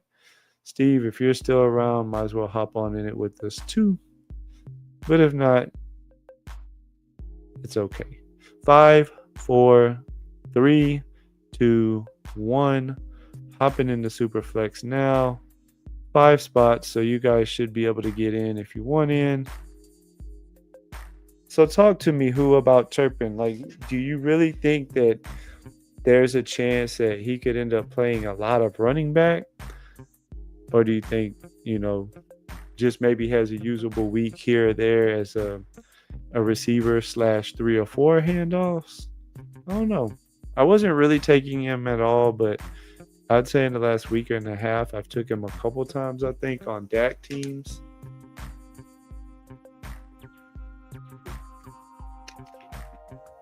Okay, so you're looking at him just more as a receiver. I forget where I even heard it at. It's a channel that I'm not subscribed to, and it wasn't a best ball channel. One night on vacation, I had finished the draft really late, and I was just scrolling through the home page on my YouTube, and there was some fantasy football analyst thing that popped up, and I'd never even seen the dude before. Look at there, man! Steve is gonna be really mad at us tonight. Mark steals his spot in the first draft. I steal his spot in the second draft. Steve still has the 4 hole though, so they can't keep him at the back in too many drafts. Huhaim's in the 11th spot. Y'all already know who I'm taking first. It is Lamar over Allen for me. I don't know. Sometimes I just go with my gut a lot, and a lot of times my gut is right. Sometimes it is wrong. And I just feel like Lamar and the Ravens are going to be on a mission like none other this year. I like Monken as a coordinator, and it's their second year with him. They have good enough weapons at receiver. They got Henry, you have to respect, at running back. They have 2 tight ends who can get the job done.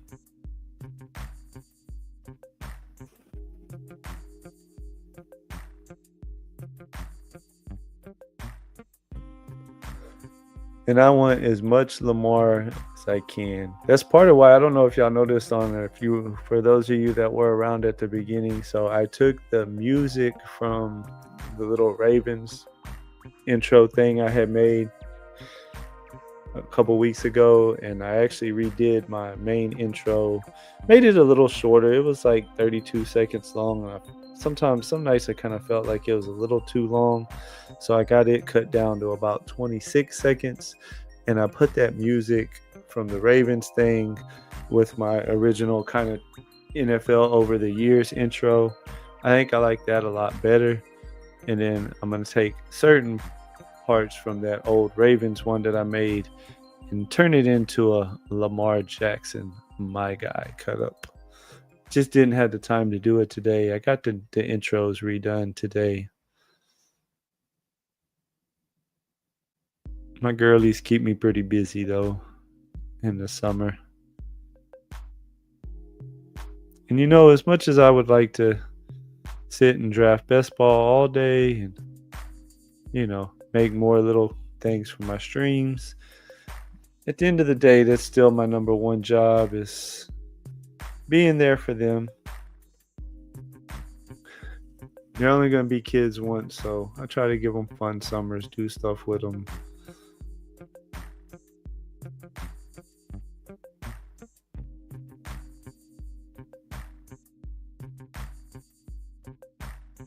He's crazy explosive on short pass stuff. Ship Chasing was talking about it. I heard that the other day. Ship Chasing is one of the few Ship Chasing, ADP chasing. I like watching as far as like the big guys and stuff. I don't catch many of their just regular stream drafts, partly because I've been trying to make sure and support all my other, smaller creators out there. And honestly, I just enjoy you guys better. I feel like the big guys they're great. Obviously, they know what they're doing, but they have such big followings. To me, part of the fun of, always listening to Who Hames and jumping in Steve streaming now and, Chad in the morning is with us smaller guys. It's the chat rooms are a lot more fun because it's a lot of us same guys are in every chat room all day long. So, we're talking with each other. It's easier for streamers who don't have huge followings to keep up with this chats and stuff like that. But my whole point to that, I guess, is I do really enjoy the discussion type shows. Like I like ADP chasing, Ship Chasing. I like the one that the Spike Week dude Eric and Pat does once a week, where they just go on a long 2-hour tangent about a topic. I like that one a lot.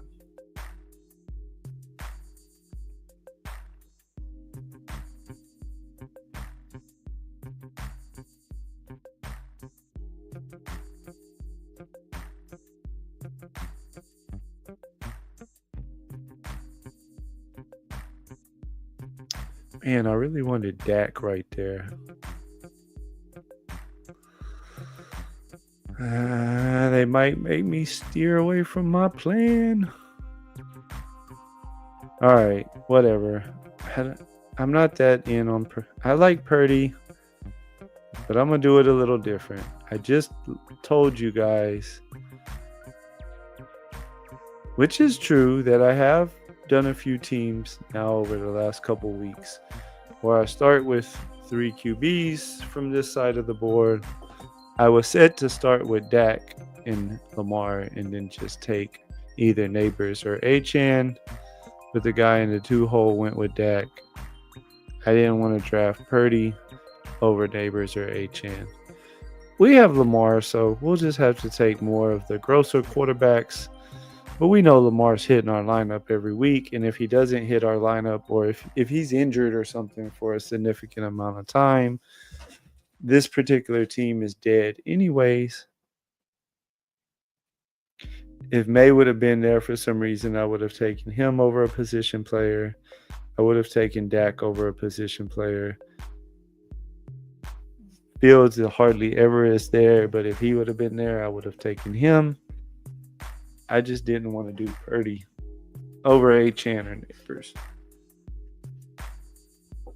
We'll see. Maybe I'll end up regretting it.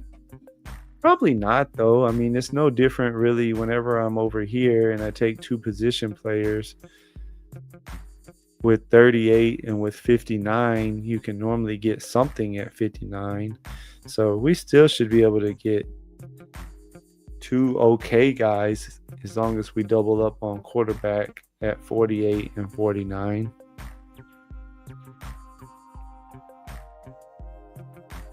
We'll see how the board plays out.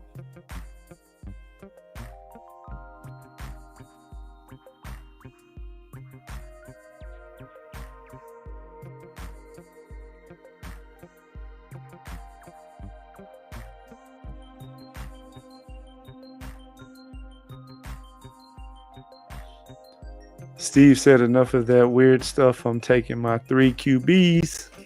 Who Hames did also. Pat Mahomes, Fields, and Lawrence for him. Steve went with the Hurts, Dak, and Goff.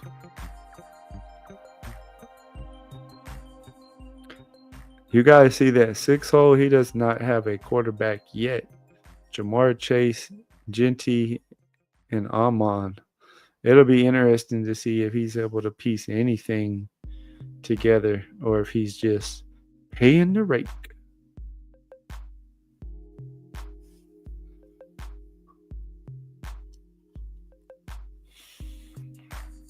And see, even when I do start like with my early position players, I try to really, if y'all have noticed, I don't push it too far. I'll always make sure to try my very best. Like the 12 hole, I won't do that. I won't start CD and then start Baker, but then on the next go around, take two more position players again. Because he's only got Baker. By the time it gets back to 60, 61, that third quarterback, if he double taps quarterback there, is going to be really, really gross. Counting on 60 to be your second and then 61 to be your third. I'm okay if like 59 or 60 is my third, because up here in the 30s, I got a decent second guy to go with whoever I took right before that in the 30s.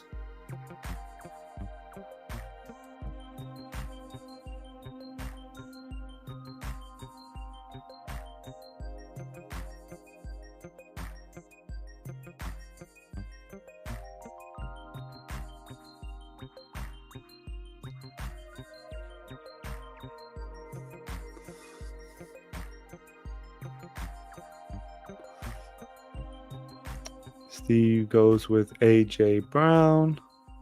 Cam Ward goes off the board, which makes it a little tougher because you guys know I am not taking Sam Darnold. That is not happening. Not on this team, buddy. I'm going to let Gino just kind of run off because I'm trying to figure out what we want to do here.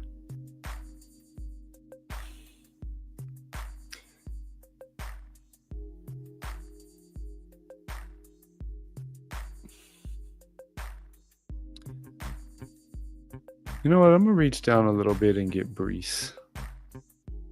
Just told y'all I don't really like drafting Jacobs, and I need more Breece anyways. Breece is a guy that I don't want to be out on, but actually it looks like that's the first time I've clicked him in Superflex. In regular tournaments, I have him some. It was a couple nights ago I was talking about I need to get me more Breece. Just the way my drafts have been working out, I don't end up with a lot of him. But he is definitely not a guy that I want to purposely be out on. Yeah, I've only got 4% of him in regular tournaments, and it looks like that was my first click of him in the Superflex. But he is definitely a guy that, I talked about that before too, that I'm always trying to, almost on an every other day basis, but especially once a week, I kind of do a deep dive on Saturdays into my portfolio. And Breece is a guy that right now, going into July, I'm just, the way the drafts have been working out, super, super low on percentage-wise, but not a guy that I want to necessarily be super low on percentage-wise. He's not a guy that I want to be super over the weight. I wouldn't mind being kind of, right at the field on him overall.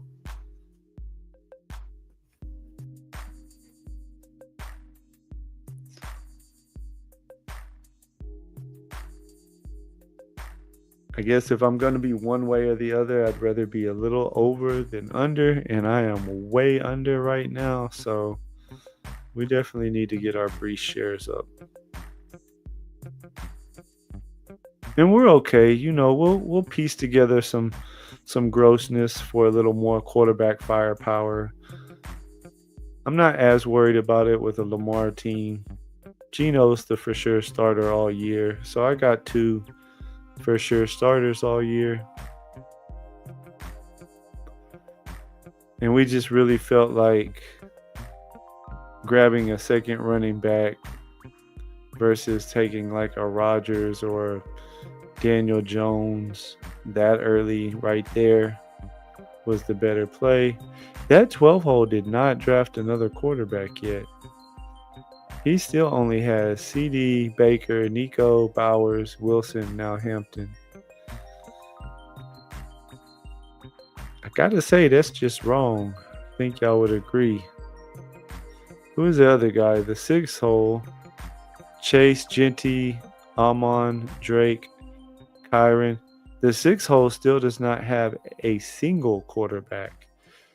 Boys, I need to find me some kind of paying the rake sound bit, because that is exactly what these fools are doing.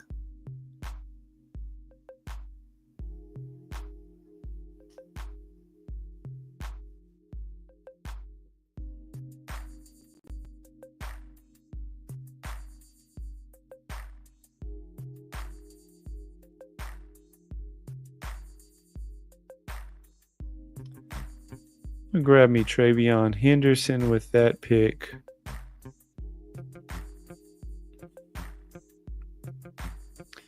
We're going to take Mike Evans with this pick.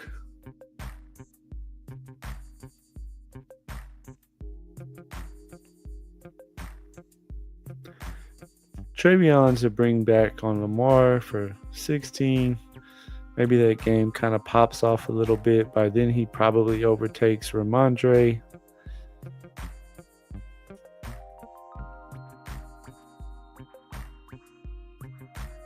When will the 6th hole draft his first quarterback?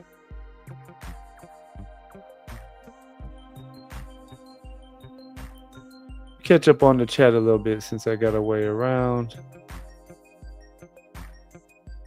11 hole, not the 8 hole. Did I say it wrong?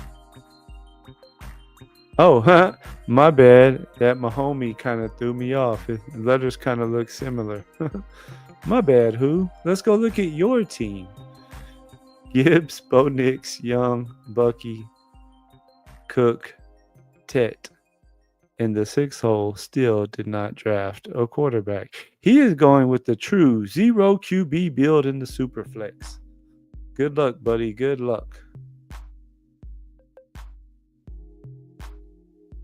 Oh, you most definitely know we are going to be slinging some disc around. I tell you, Mark, it might be fun again, man. I haven't since Colin moved out, especially, and even the last year or so before he moved out. I've only played disc golf about 3 times in the last year and a half, so I'm not as sharp as I was there for those few years when we were playing all the time. We got any other disc golfers out there? No running backs through 5 rounds for me isn't my favorite, but I didn't want Kyron. What's up, Bendels? If you're still hanging around, my man, hit me back up on Twitter. I still would like to get you on one night. I know our schedules just haven't worked out. What's up, Disbanded?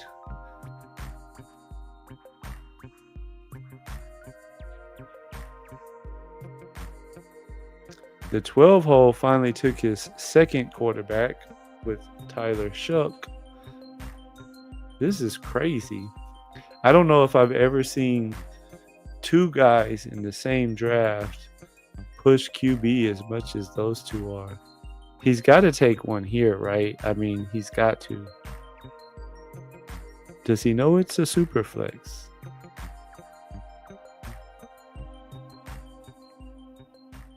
He still does not take a quarterback. Through 8 rounds, our boy said, I'm good. I don't need your QBs.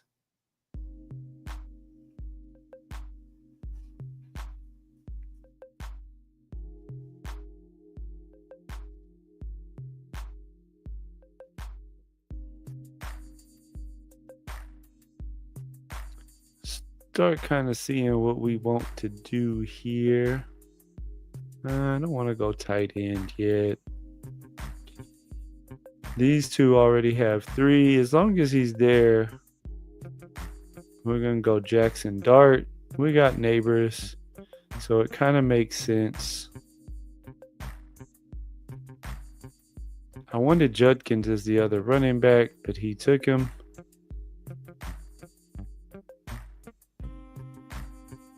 We're going to get Dart for sure.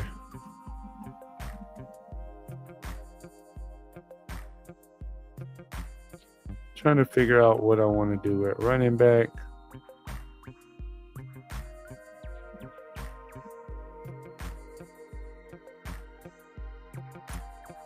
Go with B-Rob.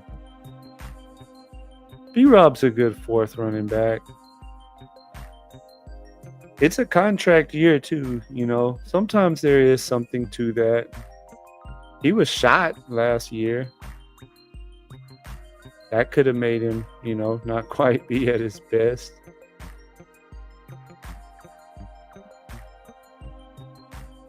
But it is a contract year for him.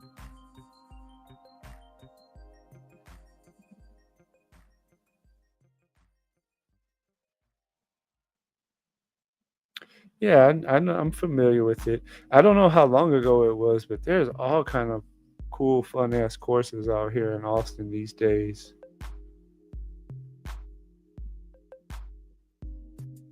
Haha, yeah, I think this quickly became 2 of 10 draft. Yeah, like really quickly. Did he finally take one now? He still did not take a quarterback.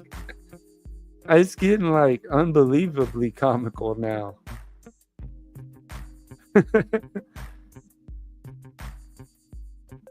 I don't think he's even on auto. I mean, it seems like if he was auto drafting, it would have gave him some quarterbacks by now. The good news is too, for us in the pod, I mean, he took Chase, he took Genty, so you know that's a running back and definitely a super powered receiver, and could be a really good running back that we don't even have to worry about because his team isn't going to be doing much of anything. The 12 hole also, he's pushed it too far, I feel like, also with just Baker and just Shuck. You know, is Shuck really going to start the year right away? Even if he does, it's not enough firepower with just those two, probably. Not against teams that are probably a lot better constructed from us three and some of the other guys that seem to know what they're doing in here.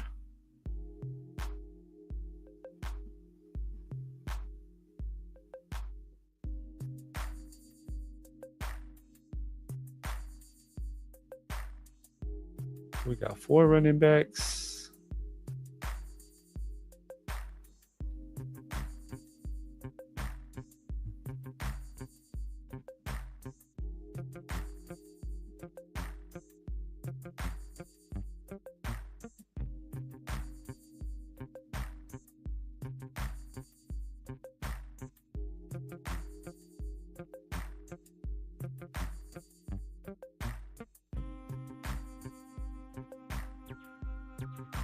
Well, there goes Mark Andrews. We were going to pick him. With the 4 running backs I have, I don't necessarily want to do any of those guys. I think I'm going to take Diggs.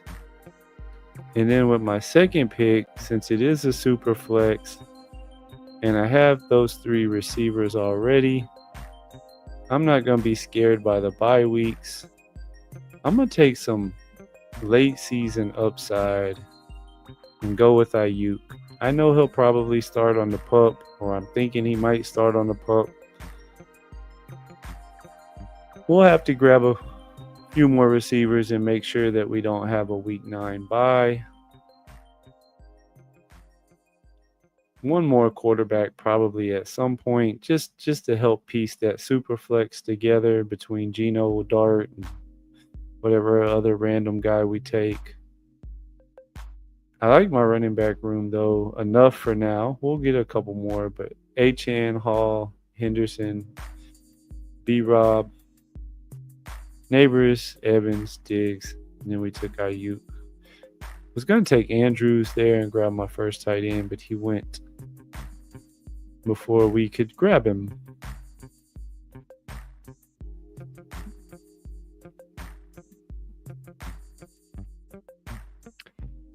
Well, except for in my last draft, I was just talking about how I'm warming up to Rashard Smith. He's not my guy, but I definitely take him in the 17th round.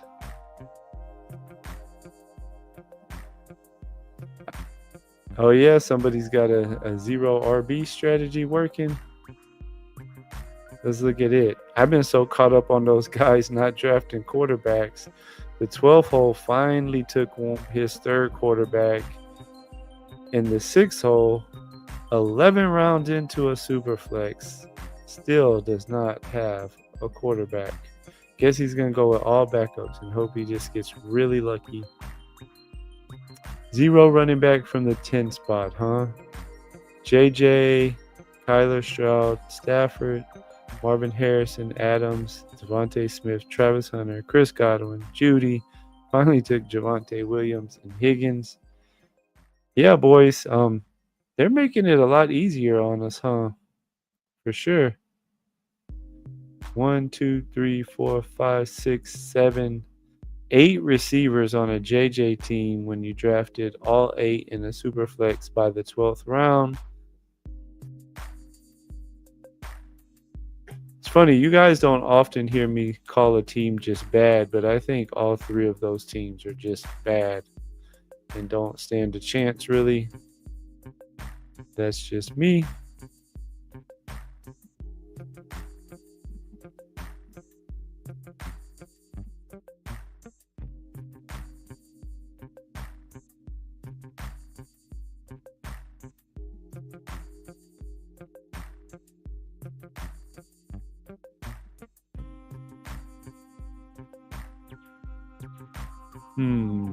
Got some decisions here. We're going to go Ray Davis. And then even though Bateman's there at a little better ADP, we're going to reach down and get Likely. We'd rather get Likely with Lamar. Plus, we have 4 receivers already. And when Likely hits, he hits.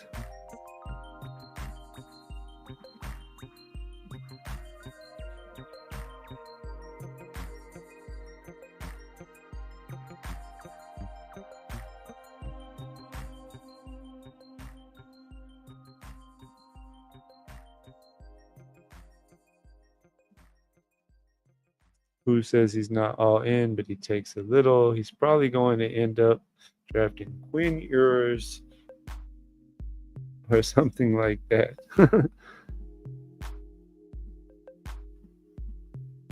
Zero RB, won the BBM last year. Superflex is a different animal. I agree. I mean, I don't know. Like I said, I don't call too many teams bad, but I mean, his first running back in the super flex is Javonte Williams, and he took 8 wide receivers through the first 12 rounds. You know, whatever. You want to go zero RB, do it, but, you know, this would have 7. He could have stopped right here after Godwin at 6 wide receivers, gotten Scat here. Even if he just really likes Javonte and he thinks he's the starter, take Javonte there. And then take Tootin right here, and that team's looking a whole lot better.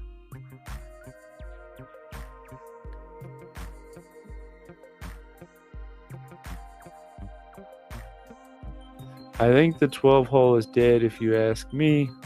I think the 10 hole is dead. And that poor 6 hole, as they say down here in the South, bless his heart. 0 quarterbacks through 13 rounds.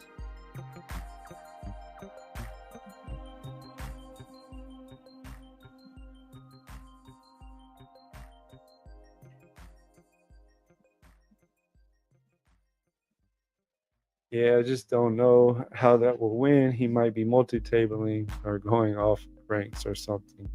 Yeah, you never know. Mims, grabbed your first Mims share. 12 hole has at least a few outs, but yeah, that's going to be tough. I mean, I just think with, the last I looked at who's team, I know he knows what he's doing. Obviously, you know what you're doing. I feel like I got a pretty good little team going. That's 3 teams right there that'll keep him, I think, out of the top 2.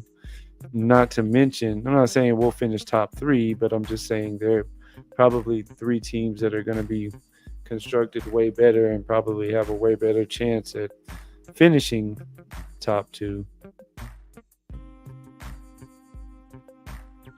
Not to mention all the other teams that I really haven't looked at that closely.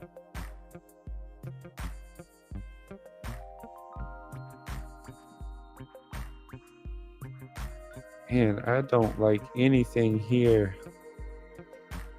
All right, whatever. Y'all can give me a hard time about it. It's a little early, but I don't like anything else here. So I'm going to take my boy Milrow. Because in Superflex, that is just a stand I am willing to live and die on.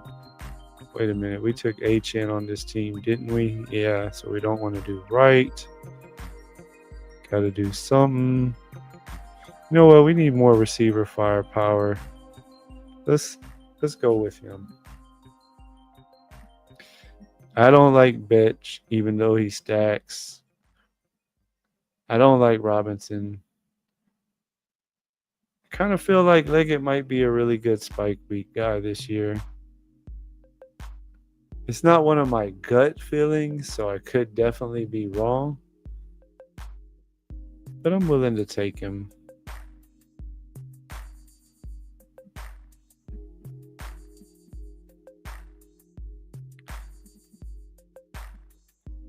Feel like he's got a better chance to be a nice spike week guy than Betch does.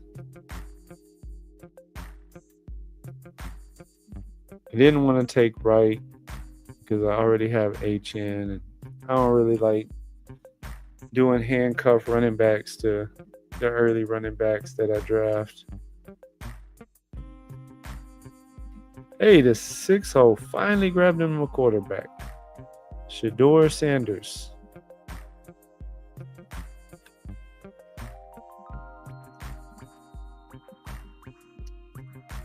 Most of you probably have already, but if you didn't hit the like, maybe you just forgot, maybe you've been busy drafting, we appreciate it if you hit the like for us.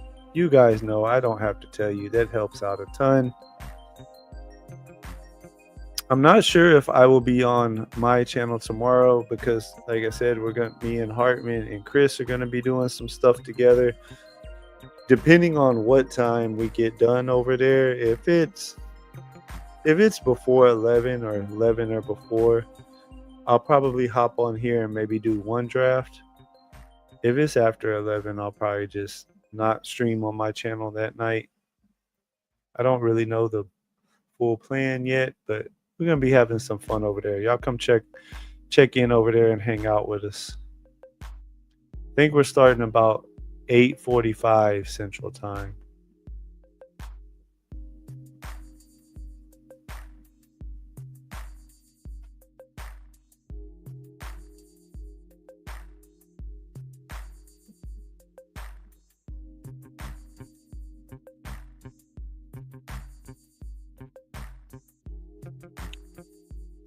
Finishing this one off, just went into the 16th, working our way through.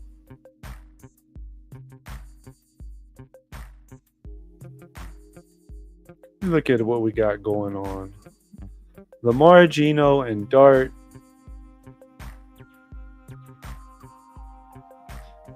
To be honest with you, I didn't plan on drafting Milrow on this team just because, I really like drafting them on the ones where my quarterbacks all have a lot of later bye weeks.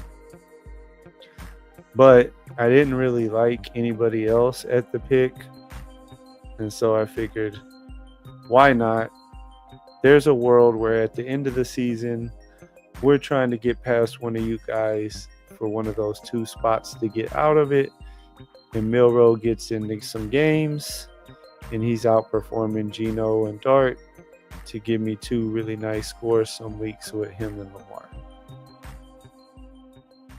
I'll look over the rest again in a minute. The clock is kind of sneaking up on us. We need some more tight ends. 16 and 17.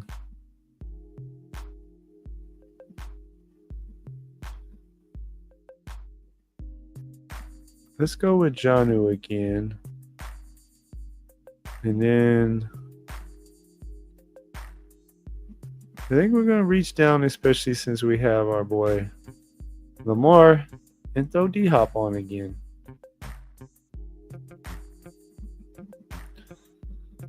Four, 5, 6, 2, Lamar, Geno, Dart, Milroe, Achane, Hall, Henderson, B-Rob, and Ray Davis. Neighbors, Evans, Diggs, Ayuk, Leggett, Hopkins, Jonnu Johnson, Isaiah Likely. Probably just going to be done at receiver, I think, with this team. What are we in? The 17th round? 3 picks left. I want at least one more running back for sure.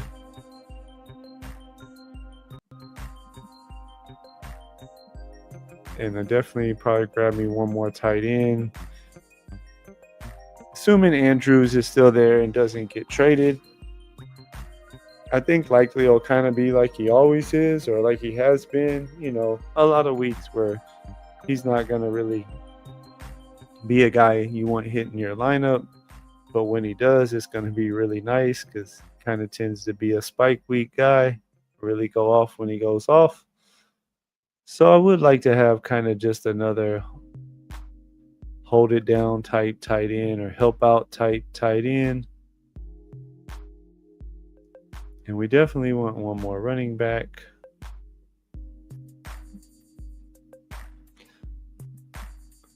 Probably go running back tight end with 18 and 19, I think. And then just whatever else is there in the 20th.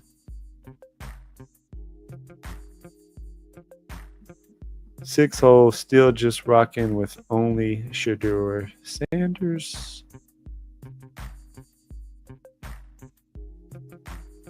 At least the 12 hole grabbed him a couple more QBs. The 0 RB guy after taking Javonte, Garindo, Braylon Allen, Nick Chubb.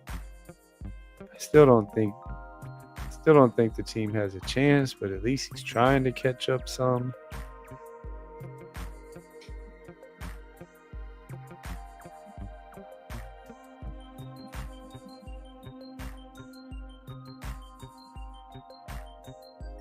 Yeah, and I just think, you know, my whole thing with him is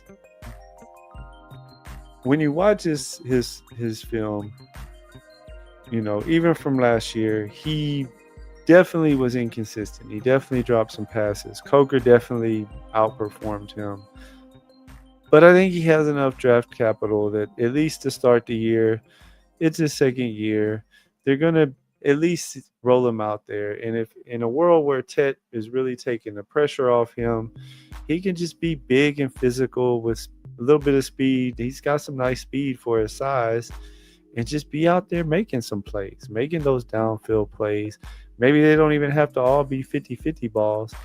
You know, when I watched some of his tape from last year, earlier in the summer when I was doing my work on him, you know, there's a few plays that are some really nice touchdown catches, you know, where he's kind of got his – it's not really a 50-50 ball, but he's got his body in kind of, you know, an awkward position, making an awkward catch. And I'll tell you this, I'm not saying it's right or it's wrong. Let me make my picks, and then I'll tell you. I'm going to tell you guys what I look for. You can tell me what y'all think. Be interested to hear, especially me and Mark. I know, Mark, me and you've talked about it before, but like I'd be interested to hear who Hames and Steve's take on this.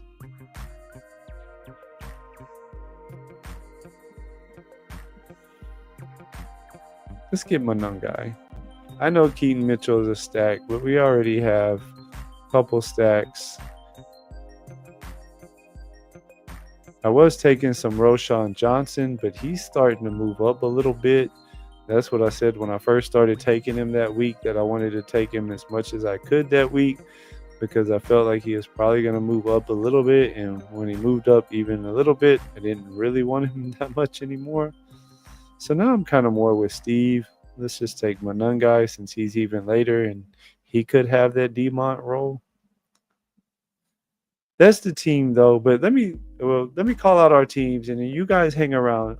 Who Hames and Steve, if y'all have a few minutes, hang around after this draft just for a minute. I'm going to tell y'all the two things I look for the most when I'm doing all my scouting on like young first year or rookie running backs and wide receivers. It's done me really well over the years. Just these two simple, things. I'm interested to hear you guys take on it. I'll try to call the teams out quick so we can get to it. Lamar is a 4-6-6-3. Lamar. My team is a 4-6-6-3. It is Lamar. It is his team. That's my guy this year. Lamar, Geno, Dart, Milroe. Running backs, Achane, Breece Hall, Travion Henderson, Brian Robinson, Ray Davis, Manungai, Malik Neighbors, Mike Evans, Stephon Diggs, Ayuk, Leggett, D-Hop, tight end room, Likely, Jonnu Johnson, and Theo Johnson. I called my team out a little early. Yeah, it's getting late. I forgot I had one more pick still coming. It's okay. It's a free pick. It's a freebie.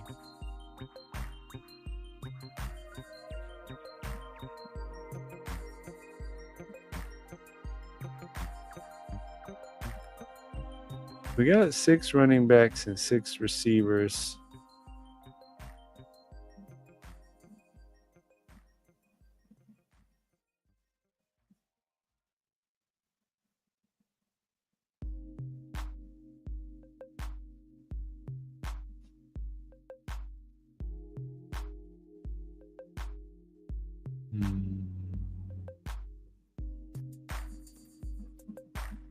I don't know if there's a running back out there that really helps us right now.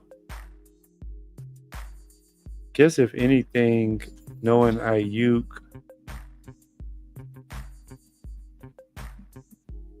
probably isn't going to start the year. We could really use a little bit of help maybe at wide receiver.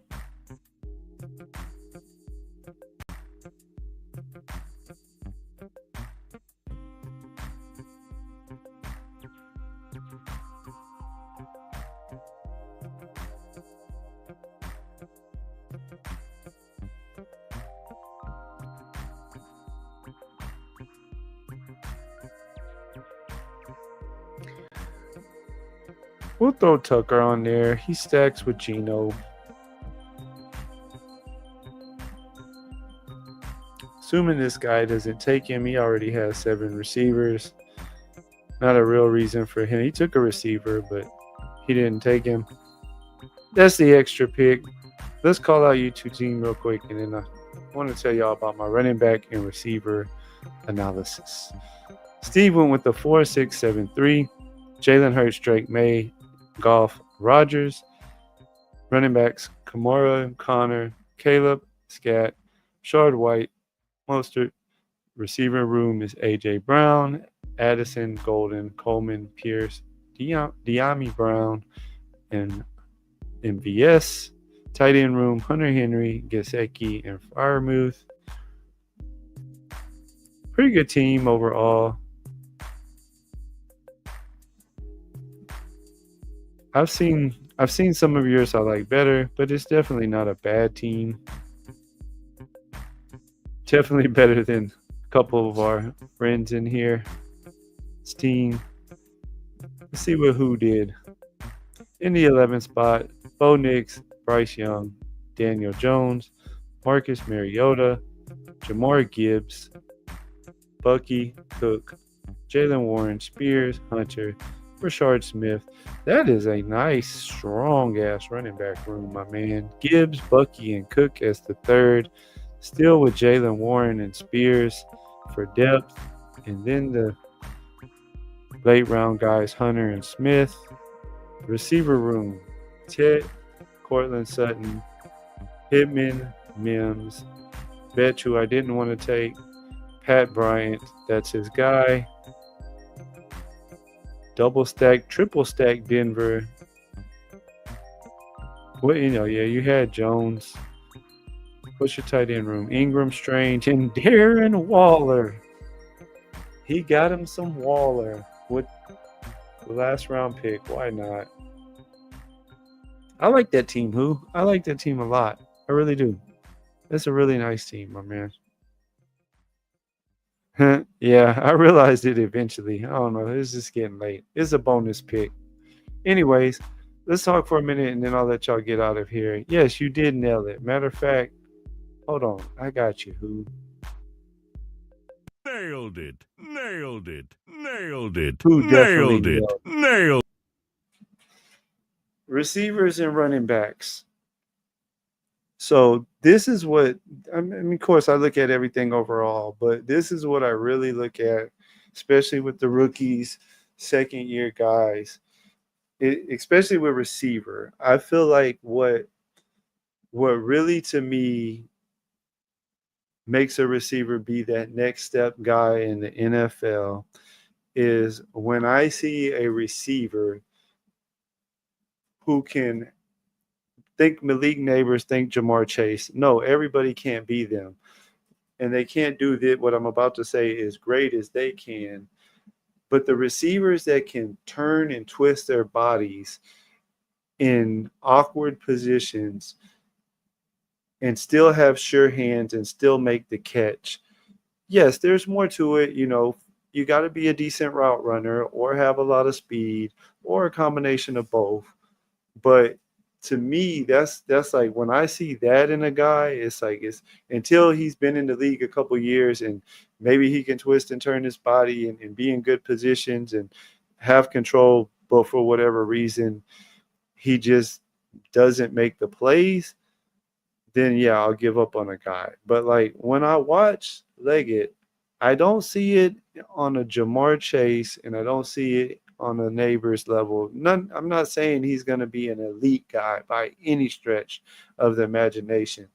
But when I watch some of his college stuff, when I watched last year a few particular plays in the NFL, I see it. I don't remember the exact position, but there was one catch in the end zone. If you're watching it on the screen, it's kind of the bottom left end zone where he gives a little fake to the right. He comes back out left. He's looking over his shoulder this way, but Bryce threw the ball over here. So he's kind of on one foot, turns back around, reaches, catches, pulls it in. That's the type of stuff that not every wide receiver can do. And so, and I think that's sometimes can be an edge. Like, I think it can be overlooked. I think a lot of guys just, go off of like numbers, like, Matt Harmon, he does excellent stuff with the reception perception. And, nowadays there's a lot of the some people call them stat nerds or whatever that, are into the yards per route run stats and, and all that stuff. And they're great. Don't get me wrong. That's not me. I'm like an eye test guy. I look at like eye test. What do they look like to me? And then, yeah, I take stats into account too and stuff. But I don't know. When I see a receiver like him, he's got some size. He's got a little bit of speed on him. And he can, make some awkward catches like that. He's going late in the draft because he had a really bad year last year. He's only a second-year guy with good draft capital. I'm going to keep drafting him this year. Running backs, the thing that I really look at is, I don't know if you want to, it's probably why one reason why Steve likes Scat so much. It's not so much a juke, right? It's not like, sure, guys are fast. We want guys that have juice. We want guys that can run. But to me, sometimes, and it's not as big an edge, I think, as the wide receiver one, but when the ability to just, with a slight movement, make a guy miss or just miss enough to where they can still, shake the tackles. I'm going to go way back in the day. Emmitt Smith, he was, to me, that perfect example of what I'm talking about. Like, he was never the biggest guy. He's not running tons of people over. He definitely wasn't a burner, but he just had that ability, not a crazy juke like Barry Sanders or anything, but that ability to just a little shake them off, you know, enough to where they either completely miss or to where instead of a squared up tackle, they're more right here and they can kind of, brush them off as they go by. And that's one thing that, I look for a lot in running backs is not so much the big juke quickness, but like if I like a guy's that can be a tiebreaker a lot of times, if it's a guy's speed, two guys have about the same amount of speed. Like to me, which one is just more of that flatline speed versus which one also can kind of, set that defender up, kind of, get him just in the wrong position just enough, whether it's a little shoulder shake or maybe a little quick jab step or something. I don't know. That's what I look for a lot when I'm breaking down and watching film on receivers and running backs. It's done me pretty well over the years. Yeah, sometimes I'm wrong, or sometimes I just want to like a guy more than I probably should. Anyways, what do you guys think about it?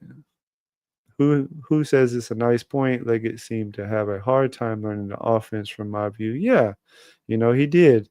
You know, hopefully this year, the same system and everything, he'll have it down a little more and can play a little more free and just be out there making plays. If he can do that fluidity, it would be a huge deal. My concern is Leggett checks the athleticism box, but he's just very unrefined. I always felt like he was a multi-year project. If you can develop the route running in hands, he can pay off.